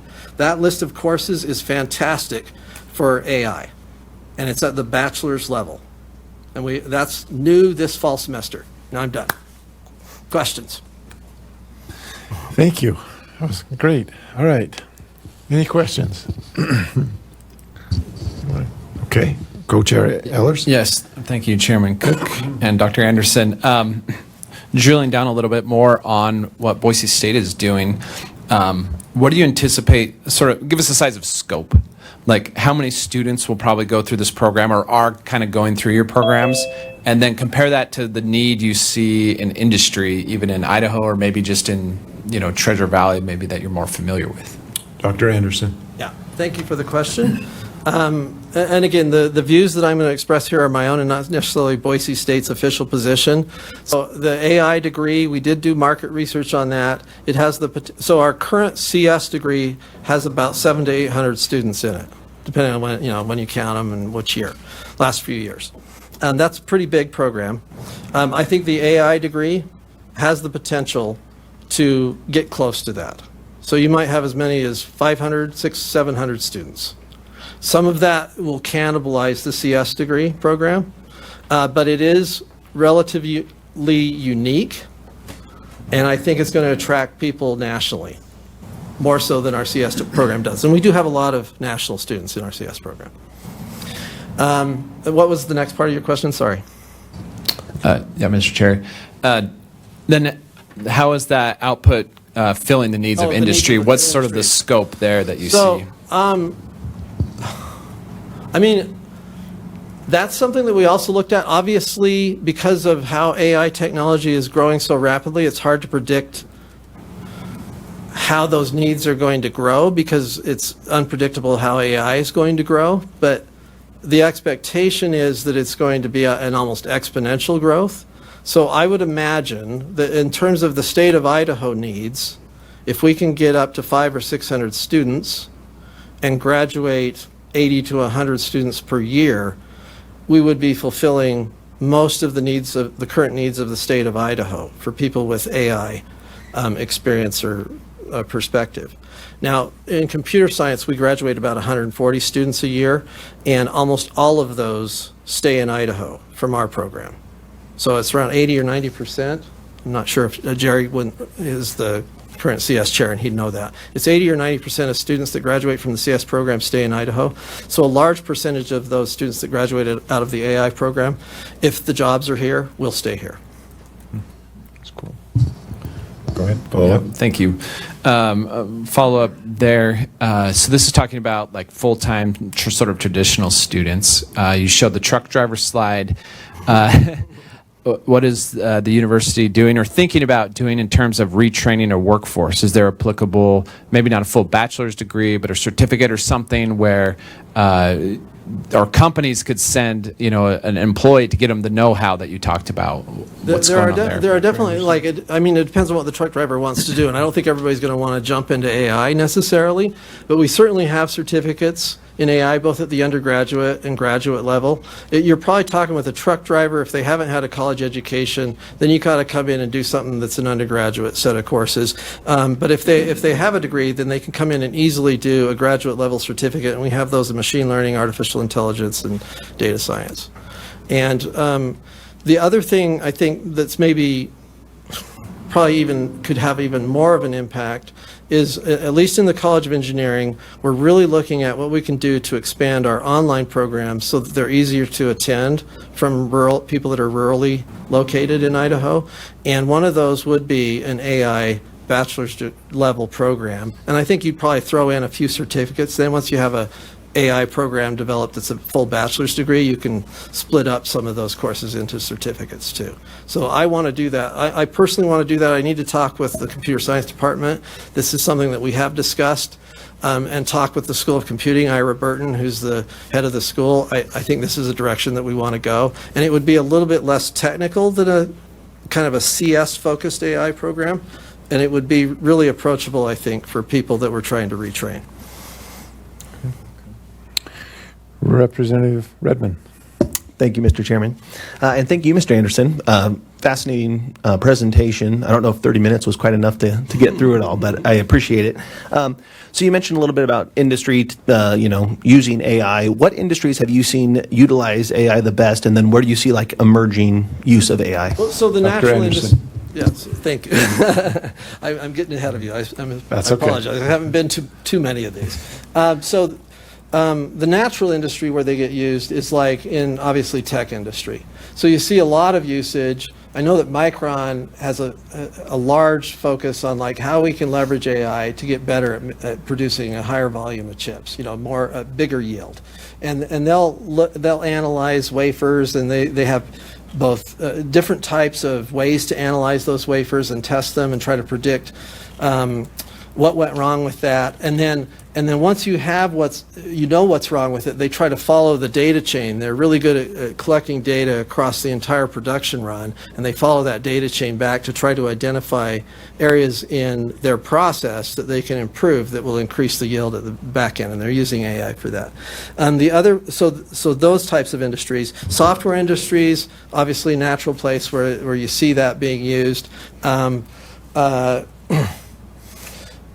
The ag companies in Idaho, so I currently have a grant from NSF, and we also have funding through industry working with dairy companies.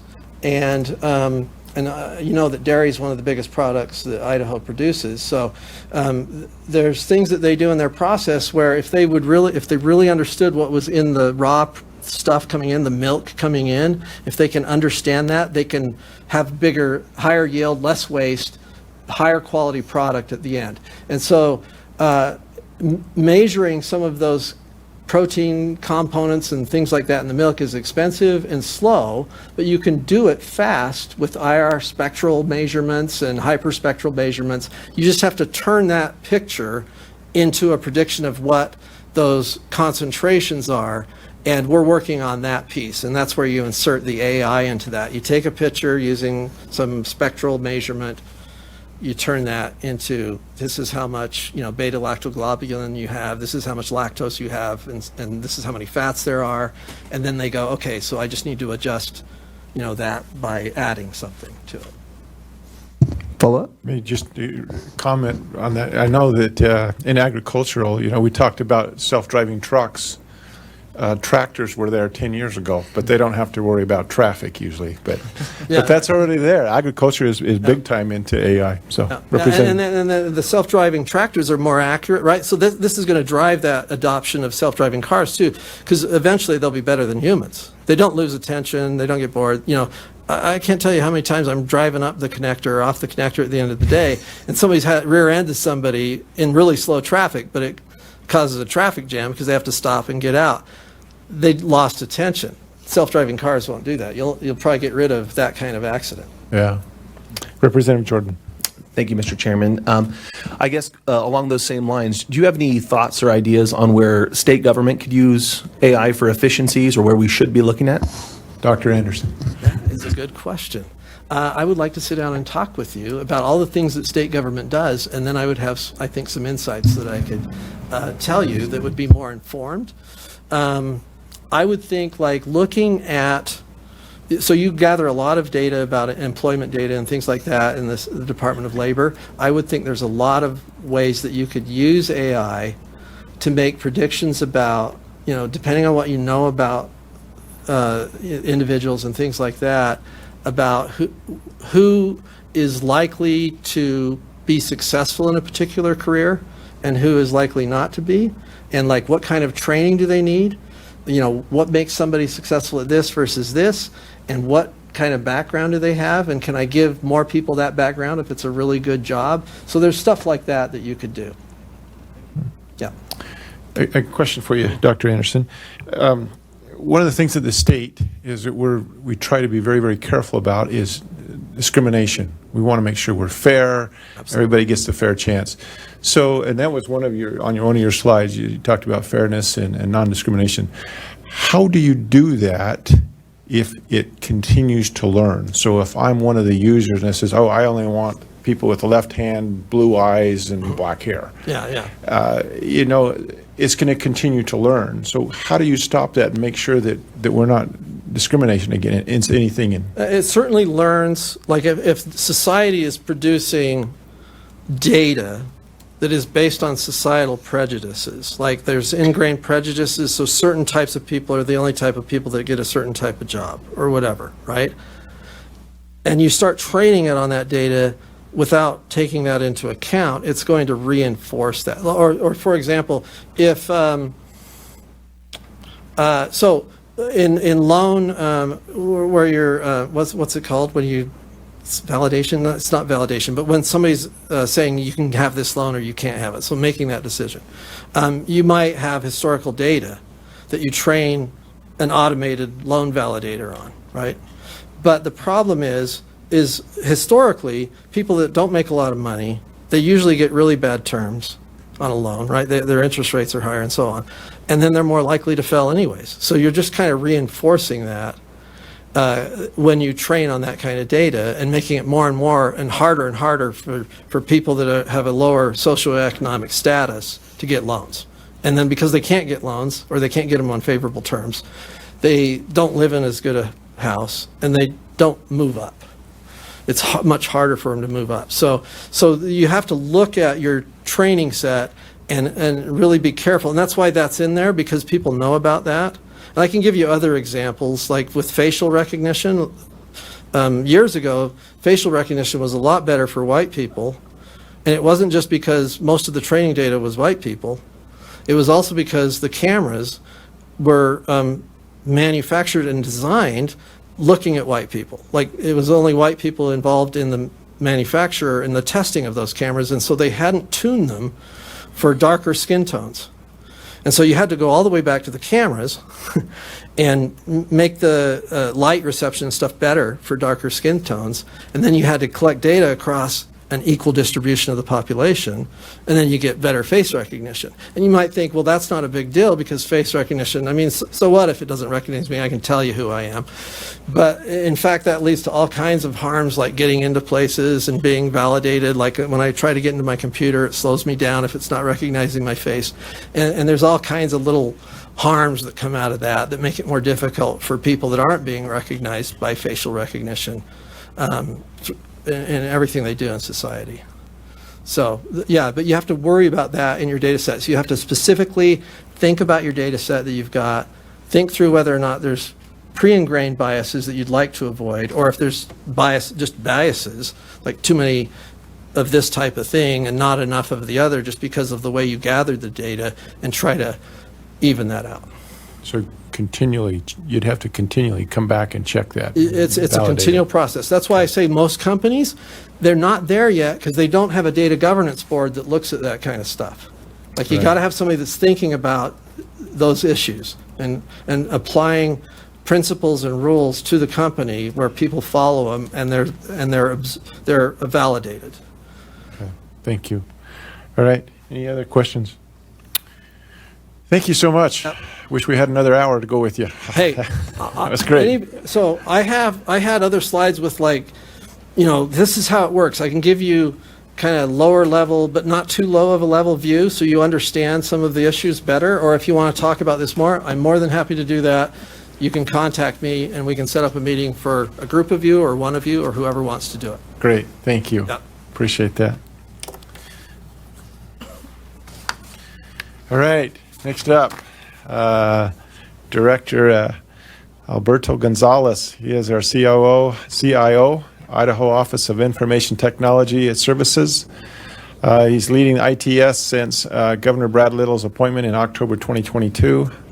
Gonzalez oversees consolidation, modernization, and cybersecurity for Idaho State's IT infrastructure. He was at DMV for several years and led significant technology modernization efforts there, improving digital services and user experiences for over 1.2 million drivers and 1.8 million vehicle registration. He builds effective IT modernization strategies across agencies, improving service delivery, billing models, cybersecurity posture, and stakeholder communications. And at that, welcome. Oh, thank you, Mr. Chairman. Members of the committee, it's good to see you all. Alberto Gonzalez, CIO with the Office of Information Technology Services. Excited that I got a little more time with you since December because there's quite a bit to update you on. But I'm actually going to have most of this presentation done by Jacob Crisp, who will be up here in just a second. But I do want to introduce a few folks that we have that are relevant to what you heard from Dr. Turner and some of the others. We have our brand new data privacy officer, Taylor Bothke, is with us in the room. Jacob Crisp. Oh, okay. Jacob Crisp, who will be presenting here in a minute. He's our AI consultant. We have Christian. He's one of our interns from U of I. Don't hold it against him, sir. And obviously my deputy CIO, Jason Pierce, is in the room as well, just so you know who's with us today. Turning the clock back a little bit, not that far back, but 2024 was the very first year that the National Association of State CIOs had AI as a top 10 concern. 2024, so just last year. Oddly enough, that same year, we had Representative Raybould try to put some rules before us talking exactly about what some of the things that both the presenters earlier talked about fairness, transparency, security, privacy, and all of those. That was the whole purpose of, I think, what she was drafting around AI. That is how this committee was built as a result of that being held for more information. I met with you in December, and we talked about what our intentions were because we had such a huge amount of demand from our agencies. We have Director Tom Keeley in the audience right now from Commerce. He's been bugging me for a year. When are we going to use AI? And where is it? Did he leave? Oh, there he is. Other side. You have now Deputy Director Monty Proud, Health and Welfare, just dying to really start using some AI. Lisa McClellan, who now runs the DMV after me, is very technical and wants to drive AI or use AI to make government more efficient. And I can tell you right now, the demand is out there, but we've been sort of standing in the way because we don't have the proper framework, which is what we've been working on since December when I spoke to this committee last. It's exciting. I can tell you, though, that we've been working on automation, machine learning. Those of you, we always talk about the QR code to register your car. That is, no human touches that. When you use your QR code, the machine learning that we built into that thing immediately updates the system, immediately updates law enforcement, sends stuff to the printer prints it, folds it, stuffs it in an envelope. A human does not touch that through machine learning. Machine learning's been around, which we try to encourage agencies to use, become more efficient, make government more efficient, and really the accuracy of some of these things is even better. And so is automation. We use it to do automatic verifications, to transfer data between one another. It's just incredible what it already does. AI is a 10x multiplier. It's an amazing tool. Many people are using it. The survey I presented to you in December told you people are using it now, and 90% or more of our workforce is planning to be using it within a year. So we felt we have a responsibility to build a proper framework, a responsible use of AI. We think we should unleash this beast, but we need to do it responsibly. We are the custodians of citizen data, both PII, health data, very sensitive data when we're talking about law enforcement and other pieces, tax data. It's just important that we do this right. And so we've been led by Jacob Crisp through this journey, and he's going to be talking to you about the framework that was created. You have the very first printed draft of the printed version of our framework. There's also a 2-page summary of that for those of you that don't want to stay up all night reading our amazing framework. But I'm going to introduce Jacob Crisp to you and have him come up here. I'll sit by for Q&A as well. But Jacob, if you wouldn't mind. Thank you, Mr. Minister. Welcome. Thank you. And do we have the slides? Great. Co-chairs, member of the committee, obviously members of the public, just appreciate the opportunity to come and present to you on AI today, so appreciate the time. Just a quick thumbnail on me. So I've spent the last 20 years or so in a combination of public sector and private sector roles. The first half of my time in the public sector was mostly national security. I served in Iraq and Afghanistan, a couple other places around the globe that were a lot of fun. My last role in the administration was the president's PDB briefer. So I went down to the White House, delivered the most sensitive information every single day for 15 months, 6 days a week. It was quite an eye-opening experience for me. And then I transitioned to the Hill and worked with a number of different national security communities and senior staffer roles, overseeing the budget, investigations, and oversight for most of the national security community. Then I transitioned to public sector and founded a technology-backed startup. And then worked at Microsoft and Google in a number of different enterprise roles, supporting broad, really mission-critical implementations, including AI.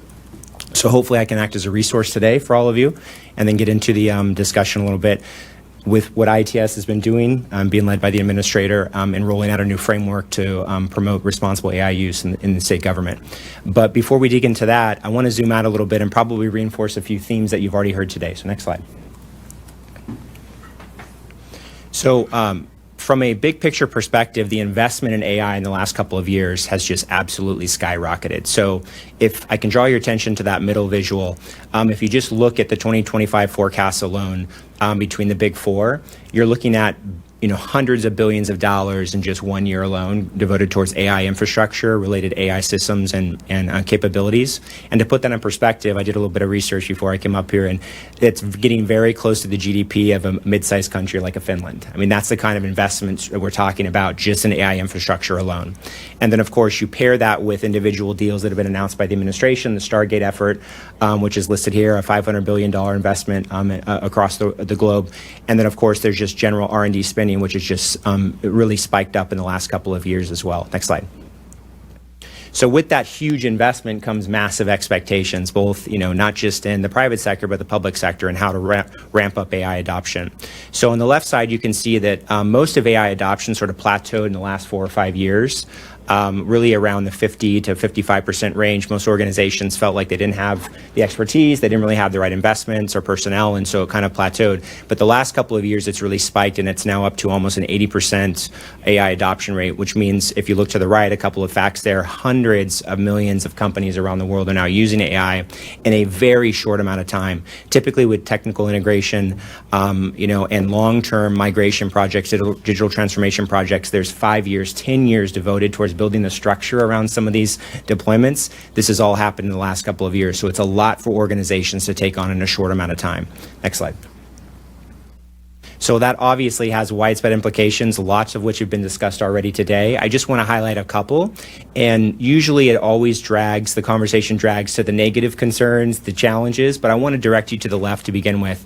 There's been really huge cutting edge innovations across AI just in the last couple of years. There's been big breakthroughs in genome sequencing, big breakthroughs in, I don't know if you've read much about the dire wolf, but this is an animal, if you've watched Game of Thrones, very popular in Game of Thrones, it's been extinct for 10,000 years. In the last couple of years, through biotechnology, they've actually created a dire wolf. It's been extinct for 10,000 years. It exists in a private reserve across the globe right now. There's two dire wolves. That's happened just in the last 6 months alone. So we tend to always think as a group or stakeholders, we think about, well, I want AI to summarize my documents, or I want it to create a cool video. There's really cutting edge research and cutting edge developments that are happening across the spectrum. So I want you to keep that in mind a little bit as we talk more about it. But switching from the progress, we also talk about the impact. Workforce is one of the biggest impacts that you've seen. Really huge statements made by people in industry in the last couple of years. I highlighted a couple here. The CEO of Anthropic, who's a huge thought leader in this space, just recently said a couple of weeks ago, I think a month ago, that he could foresee half of all entry-level white-collar jobs going away in the next 5 years. That's tremendous statements coming from industry leadership. And then in addition, you compare and contrast that with the Shopify CEO who said, hey, if you're going to come to me as a CEO and ask for more resources, I'm going to ask you why I can't do that first. So all of these workforce implications and these conversations are happening across the globe. And it's just something for us as a state, if we want to think about these issues, we need to understand the industry implications. And then shifting gears from those broader workforce impact issues to the implementation challenges, I just highlighted a couple of areas here. According to OpenAI's own research, the most recent model, their hallucination rate went from 33% up to 48%. So I'm sure you all know what hallucinations are. They're just made up outputs. So that means 1 out of 2 outputs in some cases in early test vehicles were just turning in wrong results. So as a user, do you know that and you're prepared to adopt that as you're doing enterprise and large scale deployments, something we need to take a hard look at. So as we think about those implementation challenges, this is the appropriate time to transition to what we're doing at ITS. Next slide. So as the administrator already mentioned, we did a survey late last December, and really the goal of the survey was pretty straightforward, develop a sense of the workforce and what are you using AI for. And so those results I think you've all heard before, but I'm just going to recap them really quick. Obviously 2,800 responses across 45 different agencies and departments, so a good return on our investment in terms of pulsing the workforce. And we had 3 really quick takeaways that informed our framework approach that we'll talk about in a second. Next slide.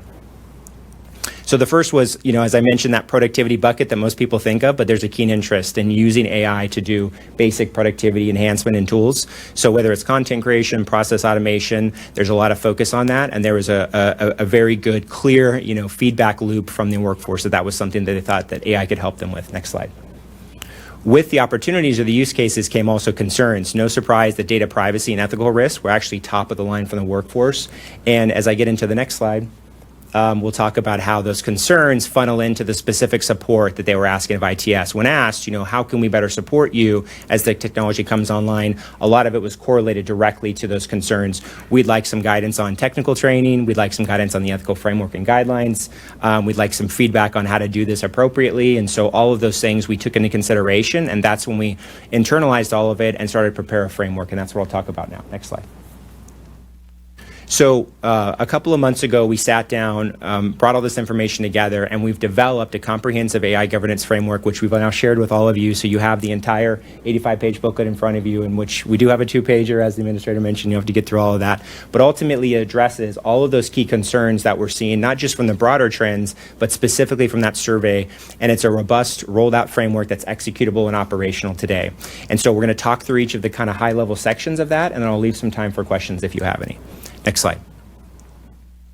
So the first component of the framework is devoted towards setting the table for our vision. What do we want to achieve with AI in the state? What does ITS want to do with that? Primarily, what are our objectives?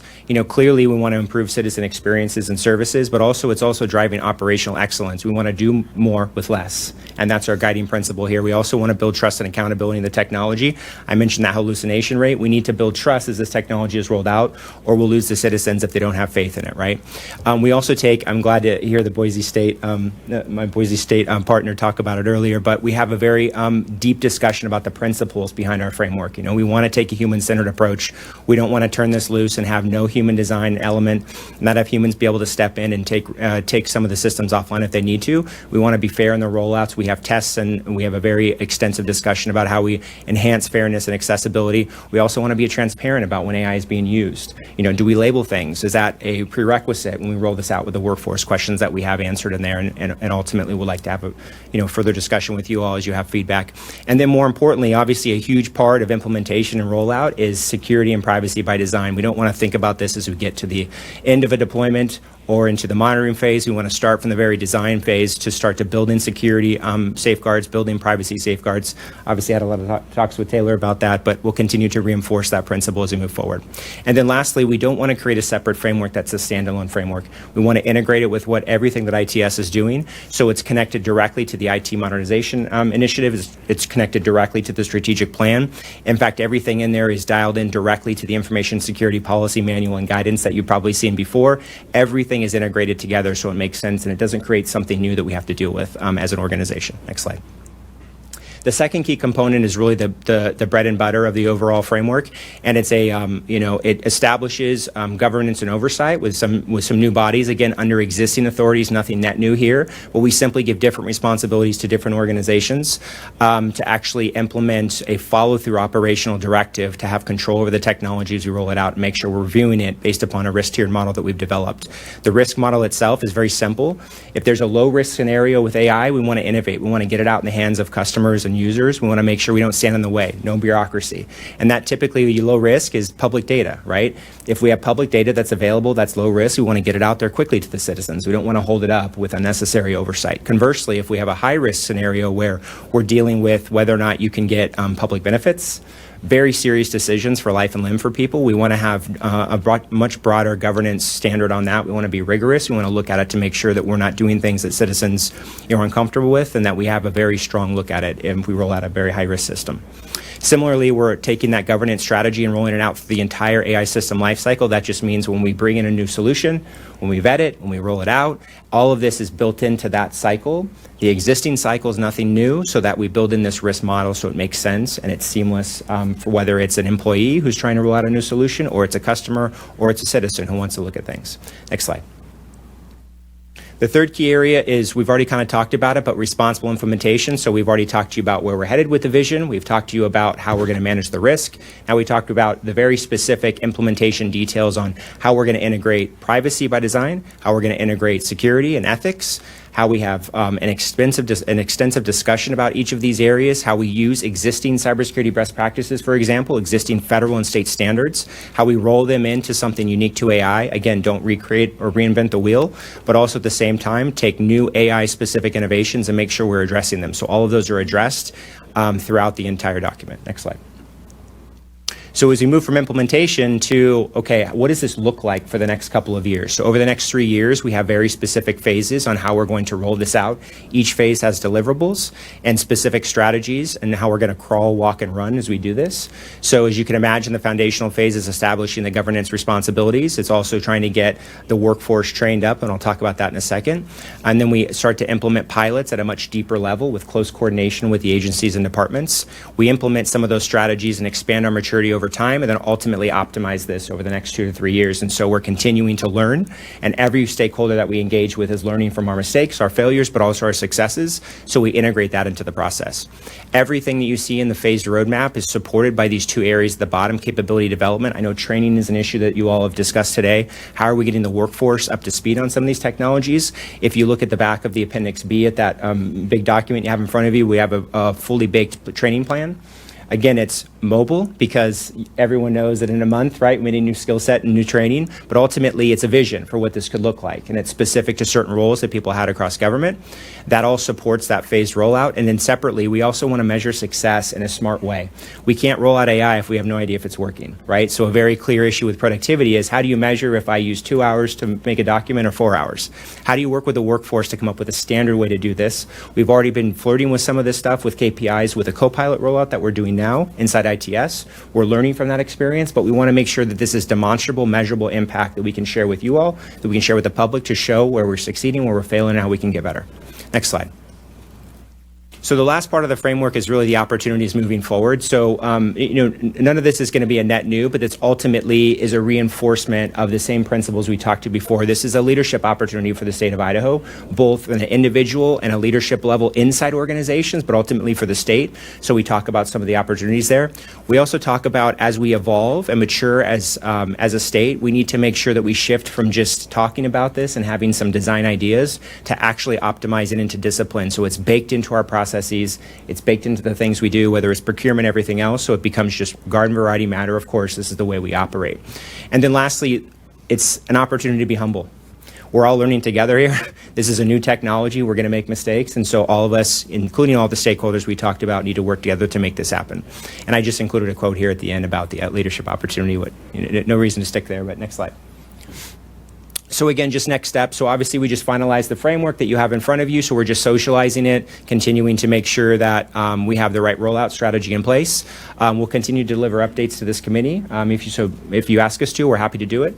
As we see things, we're also next month in partnership with this framework, we're developing a new AI usage policy standard and guideline for the workforce. So we will roll that out next month. So think of questions as detailed as how do I do prompt engineering? Like how do I put in good prompts?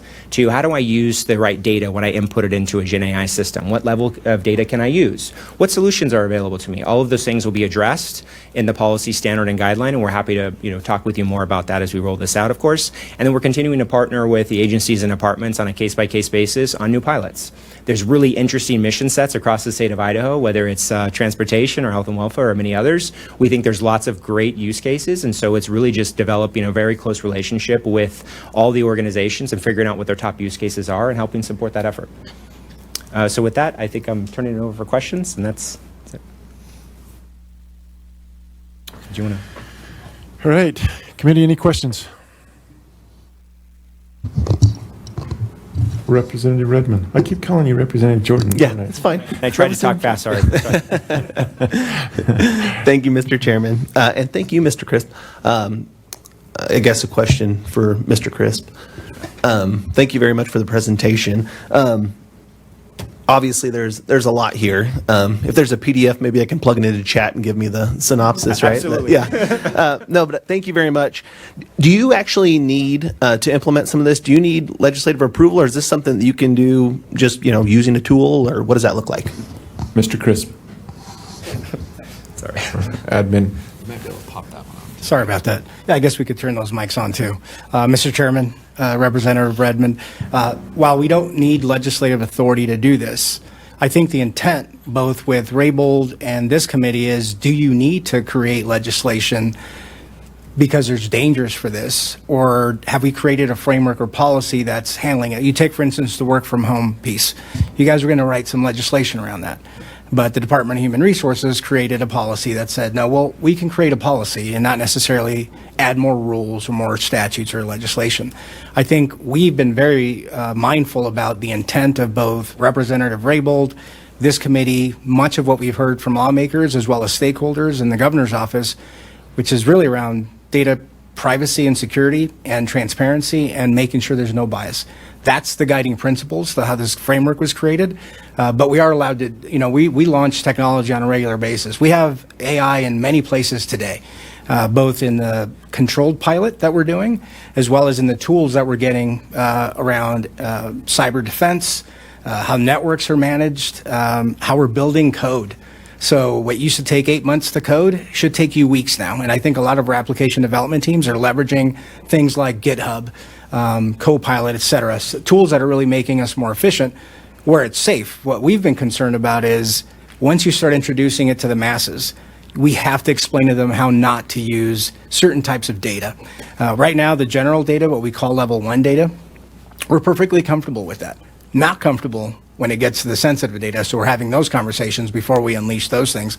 But our technology partners, you're talking Microsoft, Google, Salesforce, other groups like that are very much in the agency's offices today. They're working with them now, and they're talking about moving forward on these things. We want to be there to make sure that they understand the data. I'll be real honest with you. One of the pilots we just did, Jacob was involved. Taylor was definitely involved. We did a little, before you do this, let us check your data, the health of your data. Let's see if it's classified, protected, or if it's just readily available. If we let this loose, is everyone in your agency going to have access to this data? And we found that they needed some work. And that's the role that we want to play, is responsible AI implementation. So no, we don't need legislative authority, but we understand what you guys are attempting to do. And that's really what's grounded in the framework that we created. So thank you. Okay. Representative Ellers. Yeah, thank you, Chairman Cook and Director, and thank you, Mr. Chris, for your presentation and your hard work on this. I think from a committee perspective, I believe I've talked with Director Gonzalez about this, to give us a chance to digest this, right? Because it is a little bit lengthy. And an analogy maybe is the rulemaking process, to Representative Redmond's point, which it's not perfect analogy, right? We don't have the same authority as rules, but we don't write the rules, we don't write the policy, but we review it and say we can give our input. And I think from my discussions with the director, I think they'd be open for us to review and maybe give some input on our direction of what we're thinking, rather than us having to come down and legislate it from above. I guess that was more of a comment. So, Thank you, Mr. Chairman. Just to add to that, I absolutely love your statement, because this wasn't an intent to circumvent legislation, but rather address the demand that the agencies have. They're going to do it, whether we help them or not. We'd rather help them and make sure that we do it responsibly. But absolutely, I think if you read this and you have feedback now, this summer, before the legislative session starts, we'd love to hear it. If we are very agile, we can pivot on some of the practices that we have and move very quickly. He's worked really what we've accomplished in probably 4 months with Jacob's leadership around this AI framework development has been incredible. And people have rallied around this, and agencies have been working with us very closely. But yeah, absolutely. The committee, we would love to take your input now, in the summer, in the fall, and before legislative session. And if you guys feel like there is legislation needed to make sure that agencies have direction on how to properly use AI, then I think we would be happy to be there to help you with your legislation and whatever questions you might have during that session. Yeah, thank you. You just made a comment that I was going to ask. Question is, other agencies, IT shops within the agencies, it sounds like you did have them at the table. They have reviewed parts of this, or how much of a say did they have at the table when you were going through this? Mr. Chairman, that's a great question. We've been doing pilots with a few agencies, and I would say that because we have most of the agencies now, we're down to just health and welfare. They're within our group, and of course, we're working very closely with them. But there's some AI leaders in the agencies, and we've been engaging them quite a bit. Some of them they have proof of concepts right now today that are using their own LLMs. They're doing it in a very controlled and responsible way. We're using them as really the model. So we've gotten a lot of input from what they're doing, and we've given them input on, some of the cost considerations or the risks that they might be taking. Those are some of the agencies that let us come in and help them with their data analysis or assessments, where we had to do quite a bit of cleanup with the tools that we had to give them some of that information. So they've been at the table. ITLC and ITA, I know we've brought this, you as a member of ITA, I know we've talked about what we're intending to do and who we're working with. So we try to be as transparent with everyone that wants to engage on what we're doing. And we actually just presented to for feedback from our IT liaisons, which represents all the agencies, and people are on the phone right now. We have Tyler Jackson, our CTO, is doing a similar presentation, but to the IT liaisons for the agencies right now, to make sure that we're taking into account anything we may have missed. So with those people that have come to the table with you, members of the different agencies, are they on board? Do you have anybody that's really like, no, don't do this, or are we good? No, Mr. Chairman, that's a great question. No, at the last governor's directors meeting that we had, I had 2 directors come to me and say, do not unleash this in my agency. Mostly there's concerns around, you think about if you're like a legal agency, whether you're appeals or public defenders or even state police, very nervous about how that data might leak or be lost or misused or whatever the case might be. There's concerns, so they just want to be educated a little bit more. But come July or August, they don't want it. Plus, we're not unleashing the whole world. We're letting the general AI tools that we're preventing from being used today be used. But the next level, when we're talking about implementing a large language model or something bigger, we want to make sure that we're at the table, that we do data assessments, that we talk them through the risks and give them the information they need to make the decision of whether or not they're ready for AI. So AI readiness, AI responsibility is going to be our mantra. And we'll be talking about this with all the directors about, you let us know if you're ready, but let us help you understand if you're ready. Great. Any other questions, committee members? Okay. Any final words for us? This looks great. If you go by weight, this is really good. That was our goal. No, I can't wait to read it, though. Wait till you see the content. I think it's great, Mr. Chairman.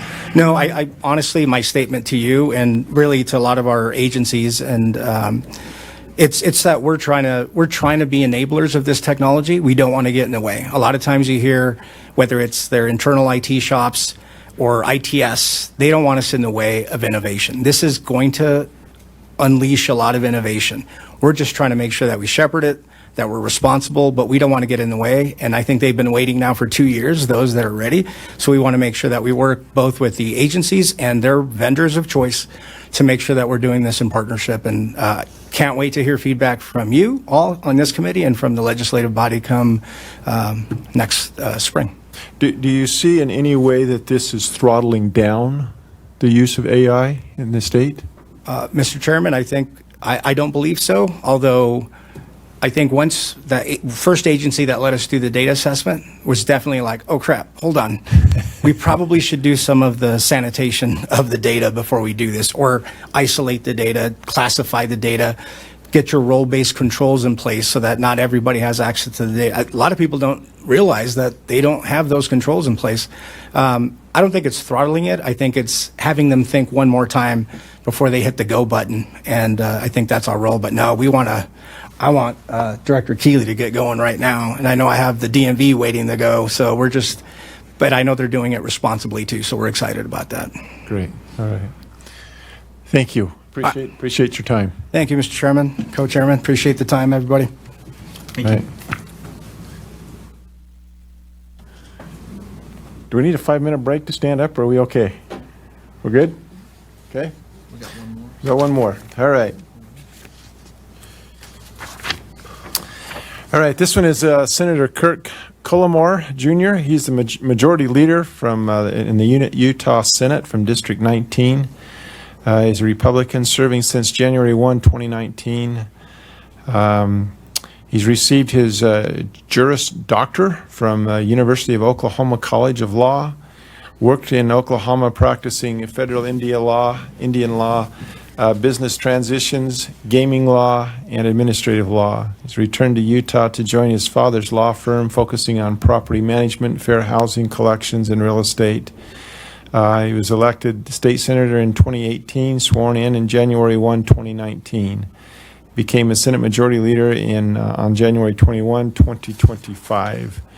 And he was co-sponsored of Senate Bill 149, which is Utah's pioneering AI innovation bill, establishing an AI learning lab and setting transparency standards. And it has been in the news quite a bit, and I think it'll be an interesting discussion to hear about this. So at this point, Senator Cullimore, welcome. Hey, thank you, Chair. That was quite the flowery introduction. Appreciate it.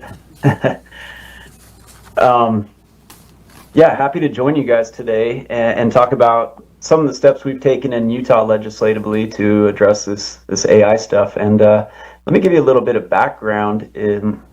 I think it was late 2023 when ChatGPT kind of came onto the scene, and we started seeing AI really become consumer facing. And so it was that next, actually it was 2022, I'm sorry.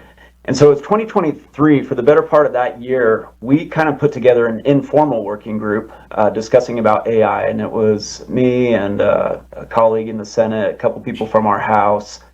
And then we brought in some executive staff from the Department of Commerce. We have a director of data privacy in Utah and our IT director. But then we brought in a bunch of people from academia and the private sector that are either developing AI tools or we're already using AI tools. And we tried to talk about what might be the appropriate way for Utah to start looking at regulation when it comes to AI. Long story short, we made a pretty deliberate decision not to really focus on the development of large language models and AI. Not because we don't think it's important, not because we don't have concerns about data and training and all of that. But the reality is none of those things were, particularly at that time, really being developed in the state of Utah. And we didn't want to do anything that would discourage innovation or development in Utah in the future. And really, we weren't sure with this, as with a lot of tech issues, these technologies are, they're borderless technologies. And so, what we do in little old Utah may not have much of an effect at all if we do it in isolation. And if anything, it might discourage that type of entrepreneurship and innovation in Utah. And so it's not to say that we don't have concerns. It's not to say that we don't think some regulation at some jurisdictional level might be appropriate for that, but we decided not to tackle that approach. So the approach we did take was to say, how is AI affecting consumers? How is it going to be used in the various sectors of economy? And our thought was that those use cases or potential use cases were historically within the purview of state government, and that it would be appropriate to address that. And so we did a couple things. We did some very basic things and said, if your deployment of an AI bot or chat bot or whatever the case might be violates our consumer protection laws, then you are not absolved of liability simply by saying, well, I used a chat bot and couldn't control what it was doing. Seems pretty basic, but we thought that was, within the purview of state government, we could do that. The other thing we did is said that if you use a chat bot that is consumer facing, that chat bot cannot be deceptive. So if a consumer asks, are you AI? It has to answer honestly. And we didn't get too prescriptive about how that has to answer because, frankly, a lot of businesses were concerned that they were going to be on the hook if it was too prescriptive, even if their AI tool wasn't intentionally trying to be deceptive. But then we took it a step further and said, there has to be upfront disclosure if you're within a regulated business and it's a high-risk transaction. So think like health professionals or mental health professionals or legal advice, even though legal advice isn't, that's within the purview of the Supreme Court in our state, I believe in Idaho as well. But health, mental health, insurance, financial services and stuff like that, we categorize those as high-risk transactions and said, if you're going to be using a consumer-facing chat bot and people are relying on the advice or the information that they're getting from that chatbot for these high-risk transactions, there has to be upfront disclosure that it's AI. And so that's the one thing we did. That was maybe a little bit new in that respect. So that was part of the bill. The bigger part of the bill that I'm more excited about talking about is our development of what we called the AI Policy Lab. And that came about because we were trying to talk about all the various regulations and all the different potential use cases for AI. And there was no way for us to really wrap our heads around how AI was going to be used, where it needed to be regulated. We could already see that it was going to be ubiquitous and used everywhere. So we thought, well, maybe let's create like a regulatory sandbox. But even in doing that, typically you identify the laws or regulations that you're willing to waive for whatever this new use case might be. And again, we couldn't identify that. And so we kind of took that same idea, and we call it the Policy Lab, and gave this Policy Lab. So we stood up an office within our Department of Commerce and said, you guys have two main tasks. One is we want you to do deep dives into various ways that AI can be used. And we kind of gave them latitude to decide what those areas might be, and then to come back to the legislature with appropriate regulation for that particular use case. That's one thing, is the deep research and learning and recommendations is one of the big parts of our policy lab. The second part is we gave them authority to do mitigation agreements with businesses, and this is the part that I think is kind of fun and exciting, and we've already seen some pretty good success. What this is businesses that are deploying AI, but they're concerned that their deployment of AI might be, pushing the envelope a little bit too much, or they're operating in gray area because the laws haven't really contemplated this type of stuff. We gave the AI Policy Lab the ability to create these mitigation agreements with this business, saying, okay, we like what you're doing, we've researched it, we've looked into it, we think this might be appropriate, so we'll sign a very specific mitigation agreement for you that, and then we gave them some latitude. You can either waive regulations, you could authorize them to do it, but then require that it only be a limited number of participants, so basically create a pilot program, or you could potentially cap damages that they might incur by violating some consumer protection law or other regulation out there. And so it can be very specific to that particular business. And they can kind of see how AI is being used, determine if it's appropriate or if it does violate laws or regulations, and then make recommendations based on that to the legislature as well. And we thought that would help spur some entrepreneurship, some innovation in the state, because these businesses that are looking to deploy this, even though typically as a conservative, I say, the less government, the better. But sometimes for businesses to be successful, they need to know that they're operating within the confines of appropriate regulation to limit their exposure to liability. And this gave them that through these mitigation agreements, and then that will also help the private sector inform what the appropriate regulations might be for whatever the particular AI use case is. And so we've seen a few businesses already applying to do that. The first one was a mental health AI company. Obviously, for mental health, there's licensing requirements. We don't just allow anybody to hold themselves out as mental health experts and start working with our youth or anything like that. But this particular chatbot could be deployed to help triage mental health cases particularly with youth. Now, obviously, that's operating in the gray area. They don't have a license. We're not even talking about a licensed individual. We're talking about AI. And so our AI Policy Lab really vetted the business, vetted how AI would be used in that, and then gave them a mitigation agreement to say, okay, let's go ahead and deploy this. And then based on the learnings from that, they will make recommendations to the legislature to say, here's where this could be appropriately used.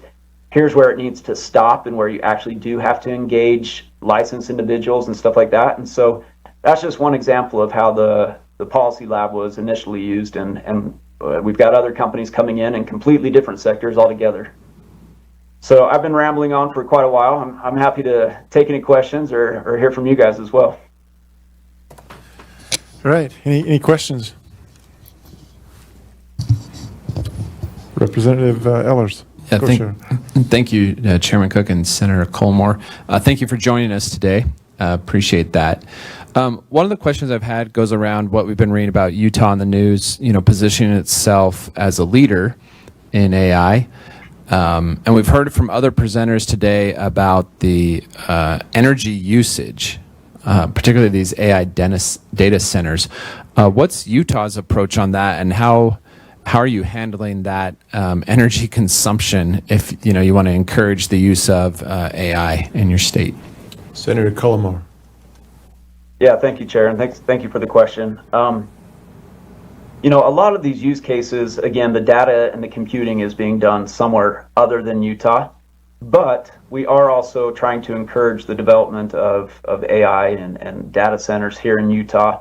Not necessarily maybe for the data centers in and of themselves, but more so for the economy that we think will develop around the data centers. I mean, and yeah, energy is a problem. I think we have some shared energy companies that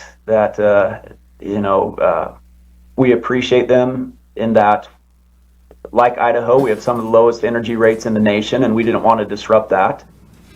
We're concerned about water usage and what that means for cooling, and there's new technologies out there that don't require water usage for the cooling. It's more AC, which unfortunately is just more power.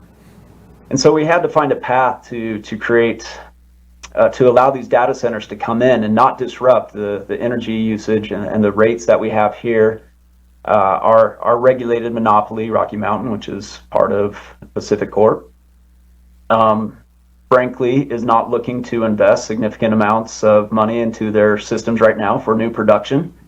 And because they have that limited capacity to do so, you know, they're able to meet the demands of the projected growth as we contemplated it, you know, 10 years ago. But now with the demand shooting up significantly higher, and with companies coming in claiming they need, you know, 50 megawatts, 150, 250, it was gumming up their queues to where they weren't even able to really address the anticipated growth, you know, with just like typical strip malls and new neighborhoods and stuff like that. And so we passed a bill this last session that creates a couple different avenues. If it's a really big user, Rocky Mountain would get kind of the first bite at the apple, but if they were unable to meet those demands within 6 months, it would allow a big user to go outside of the regulated monopoly and shop for power themselves. And to the extent that they connected to Rocky Mountain's grid, our Power Service Commission would have to come in and make those determinations of what's solely for the new big user and what parts actually benefit the grid at large and can be kind of socialized over time as would any other growth on the system. And so that just barely went into effect a month ago, and you know, we'll see how it plays out here. We also allowed little islands, if you will. Some of these big data centers and users are coming in and they're saying we need massive amounts of power, but we're willing to build that power as well. And just the way the financing works for those types of structures, sometimes it's not actually the exact same entity that's providing the power to the data center. And so to the extent that one entity is kind of selling power to another entity, we just created a path to make it more explicit that doesn't necessarily mean that they're now a utility provider subject to all the same regulations that another utility provider would be, subject to our Power Service Commission and all that, so that they could kind of create these little islands and potentially sell to a few data centers or manufacturers or whatever the case might be. And so there was some argument that was probably already allowed in law, but when you have third parties selling power, there was a question of whether that made them a utility provider, and so we just made it more explicit that they were not. Follow up? Yeah, thank you, Mr. Chair and Senator. Changing directions, what, if any, sort of potential legislation are you working on in terms of AI for an upcoming legislative session? Or what other topics are you looking at around AI? Senator Cullimore.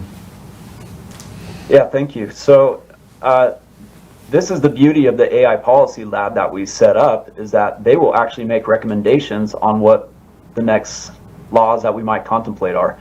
So in fact, we stood up the office in 2024. In 2025, we had a bill where they did a deep dive into mental health, the use of AI in mental health. I mentioned that business that came in, and they gave us a few parameters on how AI could be appropriately used in the mental health space, and we ran that bill. I believe right now they're doing a deep dive into the use of AI in education.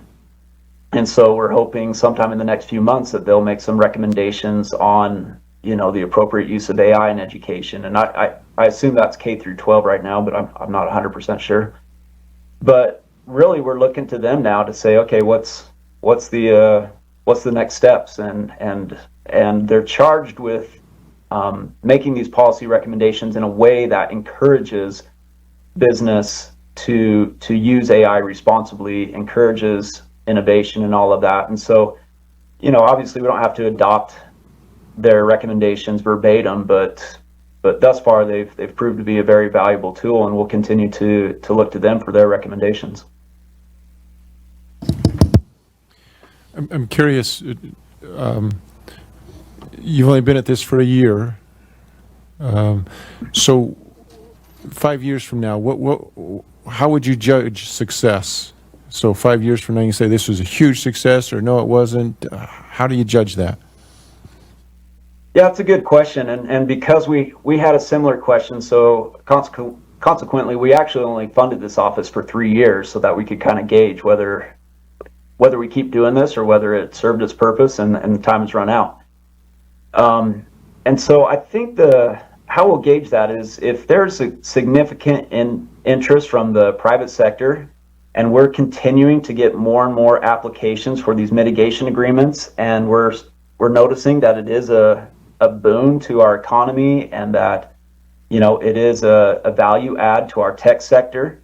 I think that will be a good determining factor of whether we keep doing this or not. The deep dive research piece of it, I think it will be helpful, but to justify the expense and all that, if we can correlate success in our tech sector growth in AI companies and responsible AI use cases here in Utah, then I think there will be a political will to continue with the office.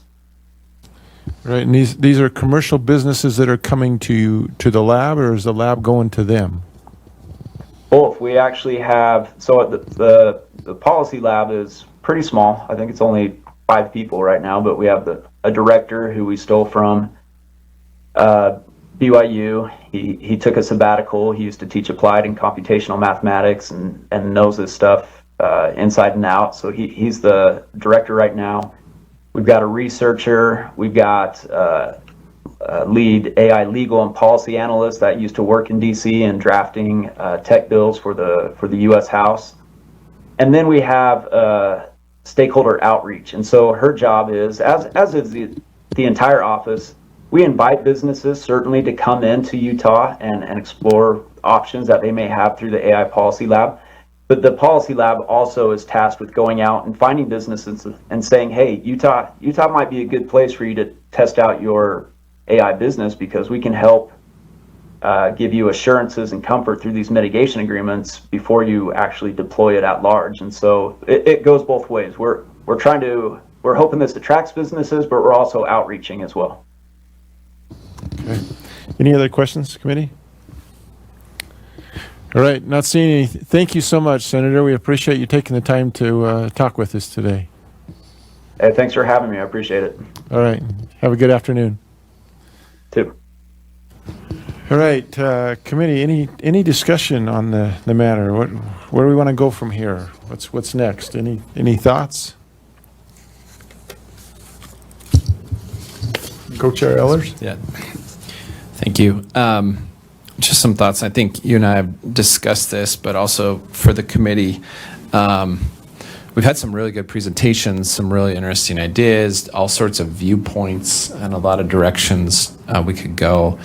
And I think a good output from this committee would be some actual policy recommendations, which hopefully we could maybe at our next meeting, everybody bring your best ideas and discuss and maybe actually have some recommendations going forward that we can take out of this committee and adopt or turn into legislation down the road. There is one comment, and you've probably heard that at the federal level, at the one big beautiful bill, there's a language in there putting a moratorium on the states doing any sort of AI regulation or laws. I think that's something we need to keep an eye on. I've heard that there may be some changes there in the Senate as opposed to the House version that could give us maybe some more flexibility or leniency on what we would do. I've also heard there might be a pot of money attached that if we don't do any more laws or regulations, we'll get the money. And if we choose to ignore the money, we can do whatever we want. But I think that's something we need to keep an eye on also as we consider. That's 10 years, right? 10 years. Yeah, as we consider that. And so maybe in terms of the timing of the next meeting, we probably should work with LSO and look at our calendars and see what works for the committee and maybe see how that big, beautiful bill is progressing through Congress and what the ultimate AI language looks like in there, which might impact what this committee chooses to do. But I think that's the way I'm sort of looking at it right now. I'd love to come up with some policy recommendations here in the state of Idaho out of this committee. Okay. Representative Redmond. Thank you, Mr. Chairman. Yeah, just another comment. I think last thing I had seen was that it would be tied to broadband funding with regulations on AI, and so I do think like just depending on where that all shakes out, that should play a factor in our decision making. But I do think having recommendations could be wise and probably is something we should all think on. Thank you.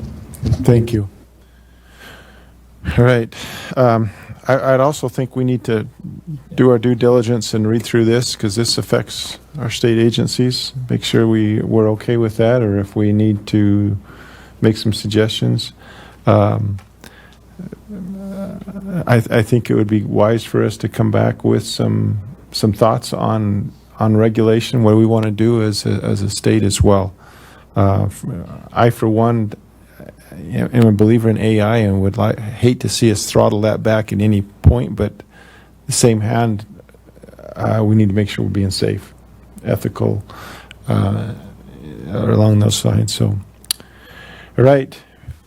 No other comments? We will, couple of months, 3 months, maybe down the road, maybe December, look at trying to get back or earlier, but we'll get some ideas for dates back to you. But take some time and look at this stuff if you would. So thank you. At this point, we are adjourned.